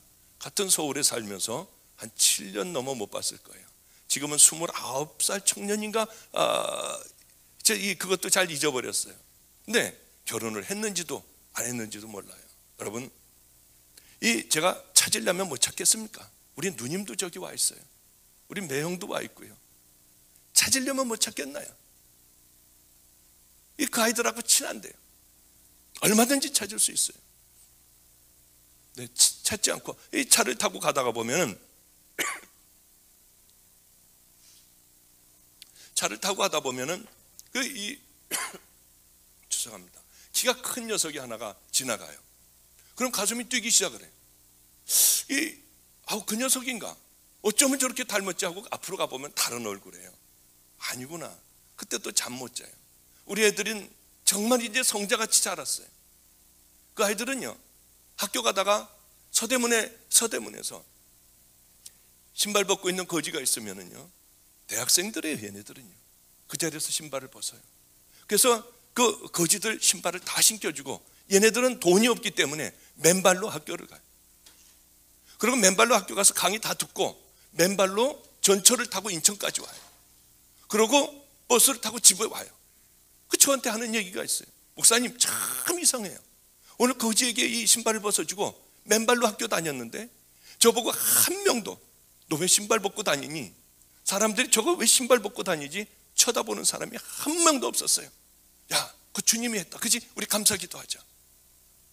이 아이들을 보면 어떤 경우는 화가 나요. 아니, 우리 아들이 저 모습이 돼야 되는데 얘는 아직도 예수를 안 믿는 거예요. 제가 주님을 만나자마자 우리 아들을 먼저 물어봤어요. 주님, 우리 아들은 뭐가 되나요? 여지없이 우리 집안은 다 목사 집안이에요. 내 종이다. 내가 꼭 필요할 때 부르리라. 주님께서 그러셨어요. 한 번도 저는 우리 아들에 대하여 그 기도를 늘 하죠. 하나님 언제예요? 하나님 언제예요? 그러나 제 기도의 제목은 항상 동일해요. 하나님, 이 아이가 주님을 만나는 그날이 있을 거예요. 주님을 만나는 그날에 이 아이는 세계에서 가장 위대한 목사가 되고 제일 큰 교회를 하고 수많은 영혼을 구원하게 해주세요. 세계를 다니게. 전 그런 기도 한 번도 해본 적도 없어요. 저는 하나님을 알아요. 제가 만난 그 하나님을 알아요. 하나님, 정말 이 아이가 이제 주의 종이 될 때 하나님 큰 교회 하지 않게 해주세요. 가난한 노숙자에게 내려가게 해주세요. 평생을 하나님 노숙자를 붙들고 사역하는 그 아이가 되게 해주세요. 저는 이 기도 빼먹은 적이 없어요. 한 번도 이 기도 안 해본 적이 없어요. 주님 만나는 그날에 서울역 앞 노숙자에게 가게 해주세요. 어느 날 추운 겨울날에 어쩌면 노숙자들에게 복음을 전하고 먹을 것을 주고 떨고 있는 그 노숙자를 보고 옷을 벗어주고 꼭 끌어안아줘서 아마 추운 겨울날 어쩌면 하늘나라에 갈 수 있게 하나님 그 종이 꼭 되게 해주세요. 저는 이 기도를 한 번도 안 해본 적이 없어요. 왜냐하면 하늘나라에 대해서 아니까요. 하나님에 대해서 아니까요. 사람들은 참 바보 같아요. 이 세상에서 가지려고만 해요. 커지려고만 해요. 높아지려고만 하더라고요. 그건 하나님하고 상관이 없어요. 여러분, 이 교회도 커지지 않길 바라요. 들어와 있는 사람들 전부 구원시키길 바라요. 바르게 쓰고 정말 좁은 길로 들어가고 주님의 말씀과 뜻대로 살아가는 그 믿음의 자녀들이요. 세상에 손가락질 받는 자들이 아니라 세상에 빛과 소금이 되는 그런 자들이요. 여러분, 그런 자들이 다 되길 바랍니다. 그런데 왜 그렇게 어려운지요? 똑바로 주님 말씀대로 살아간다는 게 얼마나 힘들고 어려운지 모르겠더라고요. 그 길은 좁은 길이에요. 그 길은 선지자 노릇해서 가는 길이 아니에요. 권능을 행하고 귀신을 쫓아냈다고 해서 가는 길이 아니에요. 이 목사 노릇해서도 갈 수 없습니다. 집사, 권사, 장로 노릇해서도 절대로 갈 수 없어요. 이 많은 사람들을 고쳐도 소용없어요. 저는 우리 감리교회 MMTC라고 있습니다. 우선 감리교 선교사 훈련하는 곳이에요. 1년에 2번은 제가 거기 가서 리트릿을 합니다. 한 번 가면 5시간씩 이렇게 한 번에 이렇게 해요.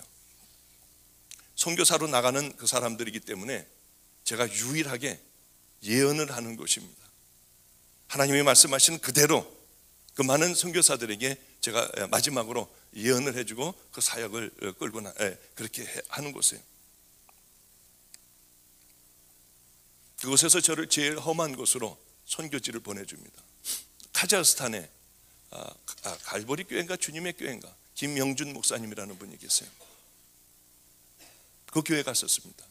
소문이 잘못 나가지고 온갖 병자들이 300km, 400km 되는 데서 몰려들었어요. 그랬는데 거기서 회개의 역사가 일어나기 시작을 했습니다. 거기는 모슬렘들이에요. 다 모슬렘들이에요.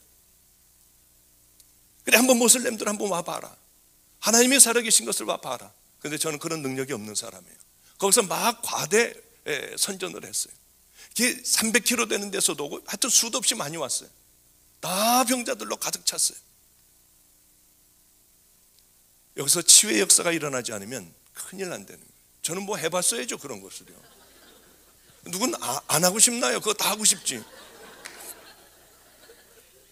했는데 안 되더라고요. 김영준 목사님이 저에게 그랬어요. 이러면 안 된대요. 누구는 안 하고 싶나요? 얼마나 망신을 당했는지 몰라요. 첫날이요. 이렇게 하시면 곤란하대요. 나는 고친다고 얘기도 안 했고 아무 얘기도 안 했는데 하여튼 얼굴이 빨개지고요. 저는 가슴이 좀 마음이 작은 사람이라서 뒤척뒤척거렸어요. 주님 어떻게 해요? 성령님 어떻게 해요? 저는 다시는 이제 사람들 손 대고 기도 안 하겠어요. 다 기도해 줬는데 이 김영준 목사님이 주책같이, 이게 주책이 아니라 그 목사님이 여기서 지금 치유받은 사람 손 들라고 하는데 그 많은 사람 중에 한 명도 안 드는 거예요. 그래서 저는 들어왔어요. 성령님, 이제 내일은 성령님하고 얘기하고 듣는 법을 분명하게 듣는 법이요. 그 말씀을 좀 전하려고 그래요. 그런데 성령님, 모슬렘 지역에 와서 사람들이 다 예수를 믿겠다고 왔는데 제가 기도를 했는데 한 명도 낫질 않았어요. 이제 서울에 가서 다시는 내가 그 사람들 머리에 손을 얹고는 기도 안 하겠어요. 왜? 능력 없는 목사가 이 모슬렘 지역에서도 안 됐는데 카자흐스탄 지역에서도 안 됐는데 서울 간다고 되겠습니까? 저는 이제 안 하겠어요. 그리고 이제 두 번째 봤더니 3분의 1이 빠져나갔어요. 그래서 이제 말씀을 다 전하고 심한 부담감에 시달리면서 다 각자 아픈 곳에 손대라. 나 이제 손 대고 기도 안 하겠다. 각자 아픈 곳에 손을 대고 한번 기도해보자. 그리고 주여를 불렀어요. 주님, 이 사람들을 좀 낫게 해주세요. 그리고 기도를 하는데 성령님이 말씀을 하시는 거예요. 아니다, 다시 손을 대고 기도해라. 이건 그건 끝난 겁니다. 내려갔어요. 수업 다 시키고, 자, 이제 성령님이 함께 해주시니까 여러분들 나와서 기도를 받으라고. 근데 맨 앞에 한 300km 되는 데서 이틀인가 걸려서 온 귀머거리 아이가 있었어요. 그 아이를 소리 지르고 기도해줘도 이건 안 되는 거예요. 나면서부터 귀머거리예요. 그래서 이제 두 번째 날에 가서 자신 있게 성령님이 해준다고 했으니까요. 통성기도 시키고 기도받을 사람 나오라고 그랬더니 첫날에는 막 뛰어나오고 난리법석이 나는 사람이 천천히들 걸어 나와요. 이 아이가 먼저 나왔어요. 맨 앞에 앉아있다가 있는 힘을 다해서 소리 지르고 목이 다 쉬도록 기도를 했습니다. 들리니? 안 들린대요. 두 번째 또 악을 쓰고 기도했어요. 더 힘을 줘가면서 기도했어요. 들리니? 안 들린대요. 갈보리 교회군요. 갈보리 교회 김영준 목사님 그 교회입니다. 세 번째로 다 있는 힘을 다해서 기도를 했는데 이제 이 사람들 기도해 줄 힘도 없고 진이 다 빠졌어요. 들리니? 안 들린다는 거예요. 그래서 또 틀렸구나. 내가 또 잘못 들었구나 하고 이제 저는 올라오려고 하는데 손가락을 귀에 넣어라. 그래, 손가락을 귀에 넣었는데 이게 안 될까봐 있는 힘을 다해서 넣으니까 얘가 아프다고 막 소리 질러도 저는 하여튼 안 될까봐 막 소리 질렀어요. 이게 여러분들은 웃지만 저에겐 엄청 이게 스트레스였습니다. 그리고 평소에 이 귀머거리를 한번 이 기도해서 좀 이게 뭐 들렸다고 하면은 자신 있게 가가지고 할 텐데 그런 적도 없고, 저는 남 귀머거리 뭐 귀 들리게 한 적도 없고, 그래 소리를 지르고 기도하다 애가 하도 죽는다고 소리를 질러서 봤더니 너무 꼭 그냥 있는 힘을 다해서 이거를 집어넣고 있었어요. 이걸 뺐습니다. 놀라운 일이 생겼어요. 이 아이가 좋아해야 할 텐데 벙어리는 그대로 벙어리더라고요. 그런데 악을 쓰고 뒹구는 거예요. 이거 너무 깊이 집어넣나? 뒹구는데요, 겁에 질려 있는 거예요. 얘가요. 귀를 막고 겁에 질려 있더라고요. 이 소리가 막 악쓰는 소리가 막 회개가 그때서부터 일어나기 시작을 하는데, 애가 난생 처음 이 소리를 들어보니 미치려고 그러는 거예요. 눈빛이 이상해지는 거예요. 그래서 애를 얼른 끌고 나가라고 그랬어요. 그 아이가 듣기 시작을 했어요. 20몇 살 된 청년이 뛰어나왔어요. 똑같이 동일하게 했는데 그 청년도 이 러시아 말로 뭐라고 막 소리를 질렀어요. 그때서부터 공기가 이상해지기 시작을 하고요. 그것은 다른 것 아니었어요. 제가 주님에게 여쭤봤습니다. 주님, 어찌 이런 일이 일어날 수 있어요? 회개다. 주님은 회개라고 하셨어요. 회개 없이는 여러분 천국 갈 수도 없고, 회개 없이는 여러분 아무것도 이루어지지 않아요. 장님이 하나가, 수도 없는 많은 사람들 가운데 장님이 이렇게 하고 나왔어요. 누구 손에 의지하여. 저도 참 무식한 목사죠. 믿음도 없는 목사죠. 저 사람 왜 또 나와? 장님은 귀머거리는 됐지만 장님도 저는 한 번도 해본 적이 없고, 이게 제가 믿음이 있어야지, 야 그래 주님이 해주시는구나 주여 하고 할 텐데 그 믿음이 없는 거예요. 저 원래 마음이 작은 사람이에요. 그 믿음도 없는 거예요. 저 사람 나와서 안 되면 어떡하지? 이 믿음이었는데 저는 그걸 깨달았습니다. 목사는 아무것도 아니라는 거죠. 누구의 믿음이 중요하냐? 받는 자의 믿음이 중요한 거예요. 소리를 지르면서 나왔어요. 뭐라고 러시아 말로 막 소리를 지르면서 나왔어요. 믿음 없이 저는 손을 댔어요. 그때 놀라운 일이 일어났습니다. 이 여자가 악을 쓰고 소리를 지르는 거예요. 꼭 미친 여자들 같았어요. 그러면서 성령님이 임재하기 시작을 하는데요, 저도 처음 봤습니다. 갈보리 교회 김영준 목사님 댁에 가서 처음 봤어요. 다 치유가 되는 거예요. 막 그때서부터 막 이렇게 된 사람이 풀어지기 시작을 하고, 하여튼 악을 쓰는 그 현장이 되어버렸어요. 얼마나 제 스스로도 충격적이었는지요. 그래, 그때 우리 교회에 후두암과 간암 환자가 있었습니다. 얼마나 그 밤이 좋았는지요. 이제 가가지고 그분들은, 우리 교회 사람들은 치유가 되는 거예요. 그 사람들 제가 밤낮 붙잡고, 하나님이 간암을 날 주세요, 하나님 꼭 날 주세요, 이 후두암을 날 달라고 그렇게 기도했는데도 이 사람들이 낫질 않는 거예요. 이제는 된 거예요. 이제는. 그래서 정말 딴 생각, 이 스튜어디스 다리도 쳐다보지도 않고, 하여튼 들어가면서부터 정말 청결한 마음으로요, 또 정말 정결한 마음으로 이렇게 한국에 왔어요. 왜냐하면 오직 그 생각밖에는 없었어요. 우리 교인 이 간암하고 후두암하고요, 할아버지 후두암. 많이 뛰어다니지도 않고 하여튼 조심조심 와가지고 그분들 오라고 그랬어요. 두 분 아주 자신 있게 오라고 그랬어요. 그래서 이제 같이 막 찬양도 하고요, 막 사도신경도 외우고요. 당신들 틀림없이 난다, 두고 봐라, 내가 장담한다, 이 수도 없는 역사가 일어났고, 이제 내가 이제 그걸 갖고 왔으니까 당신들 염려하지 말아라. 그러고 열심히 기도해 줬어요. 뭐 당연히 낫는 것 아닙니까? 근데 그분들 다 돌아가셨어요. 다 안 되더라고요. 그게 거기서는 됐는데 여기서는 안 되더라고요. 이분들이 믿지를 않아서 그래요. 하여튼 왜 이렇게 길게 얘기를 했느냐면, 주여 주여 하고요, 능력을 베풀어도 우리가 하나님의 뜻대로 살지 않으면 그것은 구원받은 자녀가 아니라고 하는 것이죠. 하나님의 자녀이면, 십자가를 만난 자들이면 그렇게 살지 않을 수가 없다고 하는 거예요. 제가 만난 그 하나님은 그렇게 살지 않을 수가 없어요. 십자가를 만난 하나님의 자녀들이 어떻게 더럽게 살겠습니까? 어떻게 탐욕스럽게 살겠어요? 주님을 만나면 더 낮은 곳으로 내려가잖아요. 주님을 만나면 더 나를 십자가에 매일 못 박지 않습니까? 일부러 좁은 길로 내려가잖아요. 왜냐하면 하늘의 비밀을 알기 때문에 전 우리 아들에 대하여 그렇게 기도해요. 세상에 큰 교회를 하는 그 아들을 원하지, 누가 노숙자에게 가서 그 사역을 평생 하다가 주님 앞에 가는 사역을 원하겠습니까? 그 다리 잘라진 그분이요, 저에게 돌아가시기 한 달이 좀 넘을, 한 40일 정도 됐을 거예요. 40일 전에 멀쩡하던 분이었어요. 그때 50대 초반이었습니다. 자기가 이제 한 달 후에 죽는다는 거예요. 한 달 후에 죽는데 그날 눈이 엄청나게 올 거라는 겁니다. 그래, 이 양반이 뭐 또 이상한 소리를 하나. 근데 이분이 제가 그분은 항상 천국을 갔다 왔어요, 기도하면. 그래서 제가 늘 이걸 꼭 물어봐 달라, 이걸 꼭 물어봐 달라 하는데 한 번도 그 대답을 갖고 온 적이 없어요. 아예 기도하는 곳에 거기다 제가 크게 제목을 써놨습니다. 항상 이 제목을 보면서 기도하다가 천국 가면은 그걸 주님에게 꼭 물어봐라. 왜 자꾸 그냥 오느냐.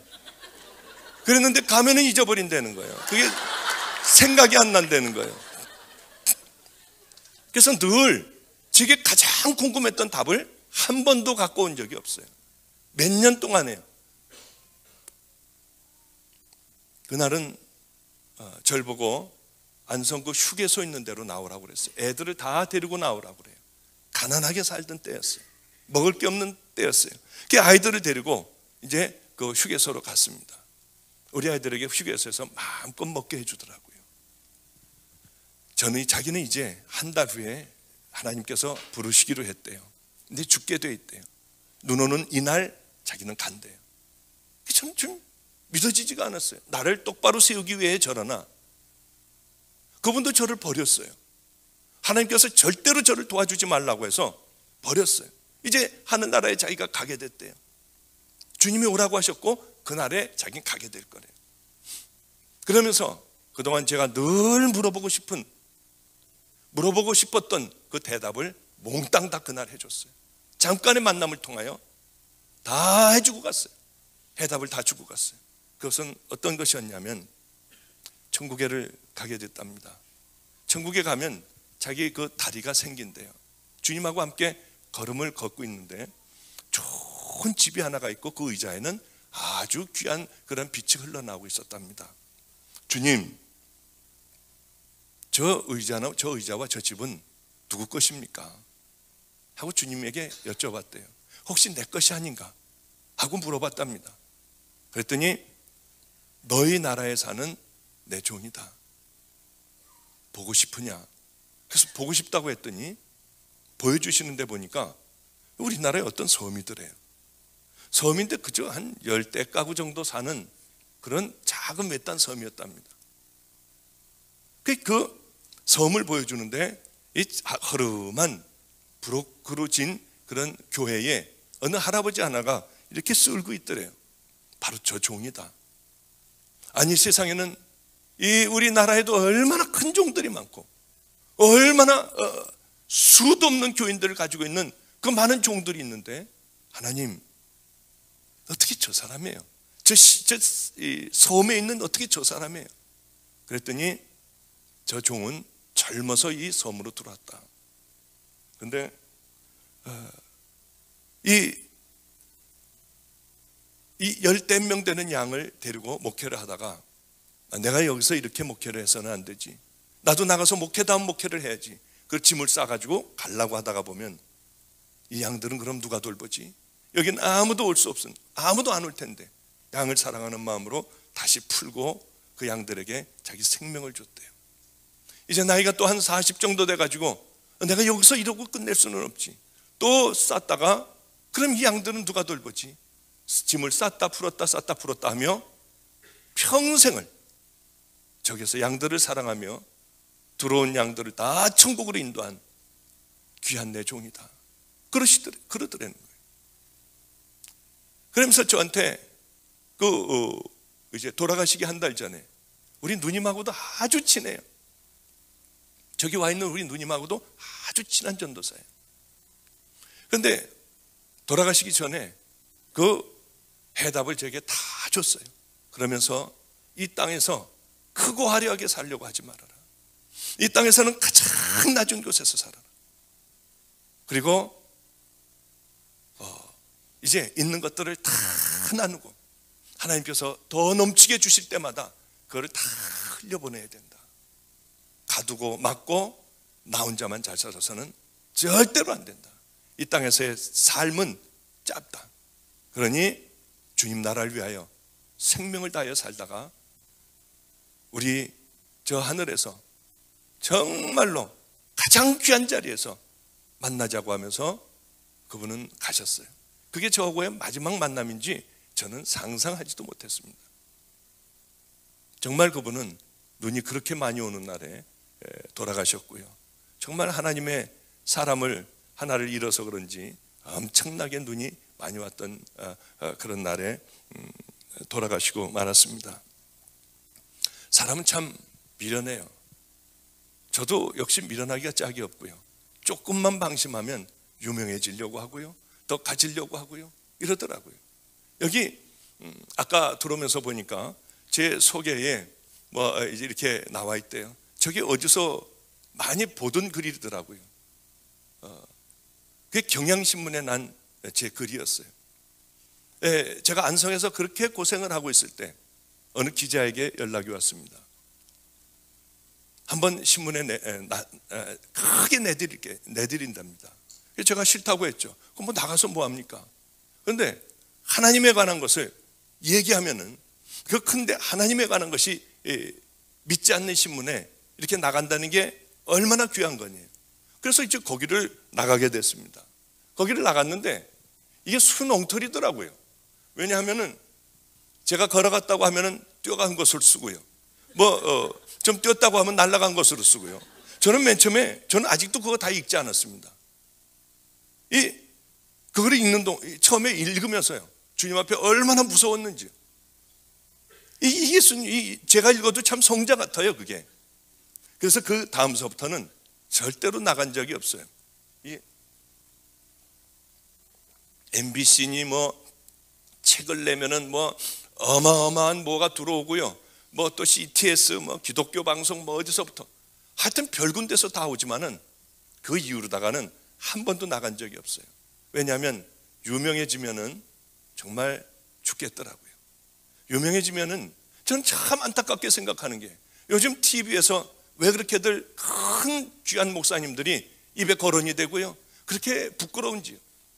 세계에서 제일 큰 교회인 목사님도 나오고요, 제가 제일 존경했던 어떤 시읒교회 목사님도 나오고요, 다 나오더라고요. 얼마나 그걸 보면서 안타까웠는지요. 저렇게 귀한 분이 은퇴들을 하고 나면 가지고 있는 재산들을 이 가장 험한 곳에서 아니면은 서울여감 노숙자들을 앞에 가서 그들에게 따뜻하게 밥을 주고 노숙자들 하나하나 끌어안아주며 그렇게 하나님 앞에 기도를 해주는 거룩한 모습들을 보여줬으면 얼마나 좋을까. 왜 이렇게 이 시대에는 본받을 자들이 없고 조금만 여유로우면 100몇십 평짜리 집에서 살고요, 10억이나 되는 놀라운 월급들을 받고요, 은퇴해서 무슨 왜 이렇게 스포츠카를 타고 다니는지. 젊은 목사가 스포츠카 타면은 그래도 볼만한데 은퇴해가지고 70 넘어서 무슨 스포츠카를 타고 다니는지. 하여튼 다 이유야 있겠지만은 우리들에게 정말 본받을 그런 귀한 분들이 이 세상에는 없을까? 여러분, 우리가 해야 돼요. 우리가 세상에 빛과 소금이 되지 않으면은 우리는 세상에 지탄거리고, 아무리 이 세상에서 사람들에게 박수를 받았다 할지라도 주님 앞에 갔을 때는 천인공노할 그런 놀라운 말씀을 들을 수 있다고 하는 것이에요. 이 미국 사회를 변화시킬 수 있는 건 여러분들이에요. 내가 뭘 어떻게, 여러분, 하나님은 큰 걸 원하시지 않으세요. 금식 기도를 40일간 하고 어마어마한 여러분들 재산을 다 팔아서 나눠주고 이런 것을 원하시지 않아요.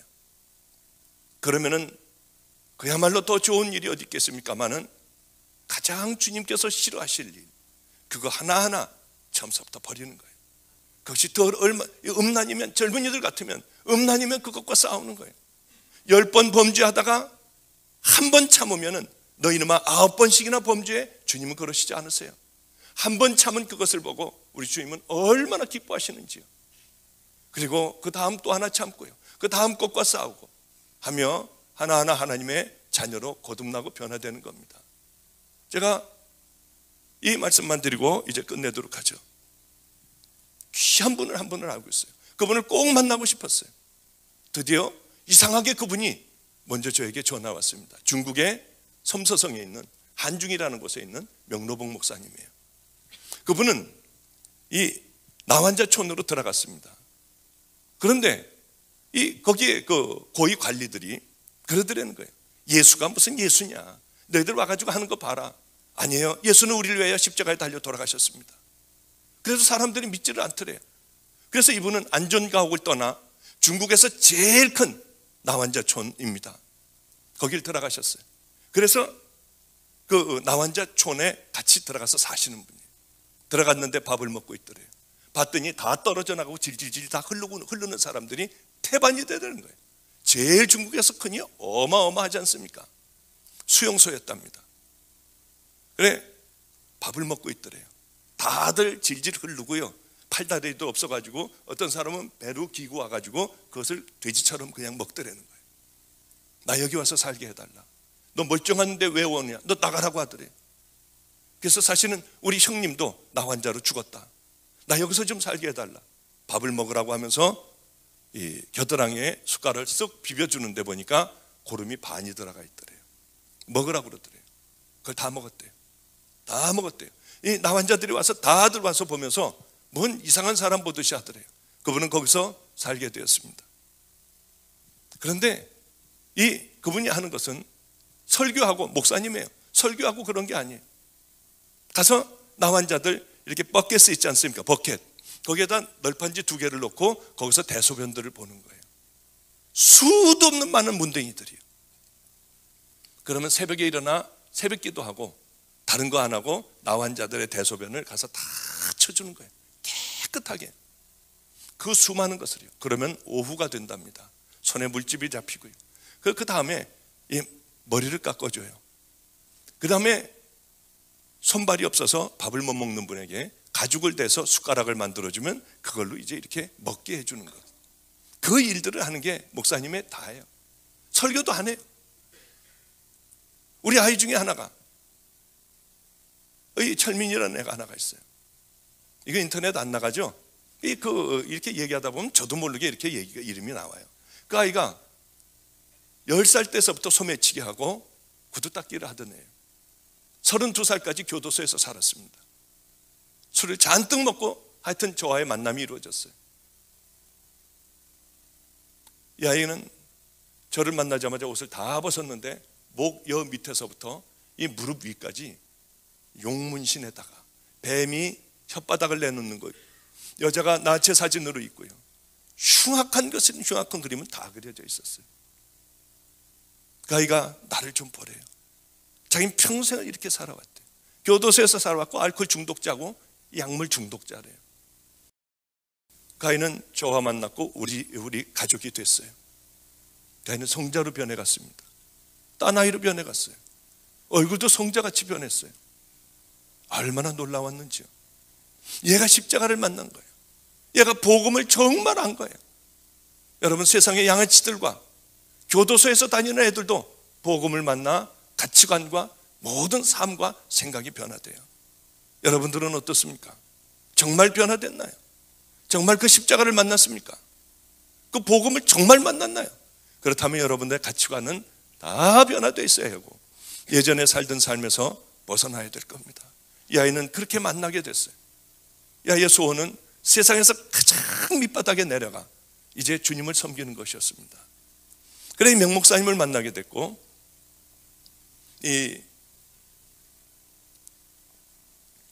그곳으로 선교사 훈련을 다 받고, 감리교 선교사 훈련을 받고 그곳에 가게 됐어요. 아무도 거기 들어온 사람이 없대요. 유명한 어떤 그분도 거기 못 들어와 봤대요. 처음이라고 그러더래요. 근데 이 아이도 들어가자마자 그 질질 흐르는 나환자들을 다 끌어안고요, 악수하고 이 목사님이 하던 그 일들을 하기 시작을 했어요. 이 아이가 얘기하는데 충격이었습니다. 어느 날 급하게 산으로 오라고 해서 명 목사님하고 둘이 우리 철민이하고 산으로 올라갔더니 거적대기를 이렇게 하는데 밑바닥에 널빤지가 있는데 나 문둥병 환자가 죽어가고 있더래요. 근데 이 목사님이 처음으로 복음을 전하는 거예요. 예수를 아느냐? 당신 이제 죽으면 천국 가는데 천국 가는 방법이 있다. 예수를 믿어야 되고, 예수님은 하나님의 아들로 십자가에 달려 돌아가시고 그분의 공로로 당신은 천국 간다. 얼마나 힘든 인생을 당신은 문둥병자로, 나 환자로 살아왔냐? 그러면 문둥병 환자가 울면서 안다고 한대요. 숨은 깔딱깔딱 하면서요. 예수가 누구냐? 다시 물어본대요. 이제 설명을 했으니까요. 그러면은 너라고 그런대요. 예수가 너다.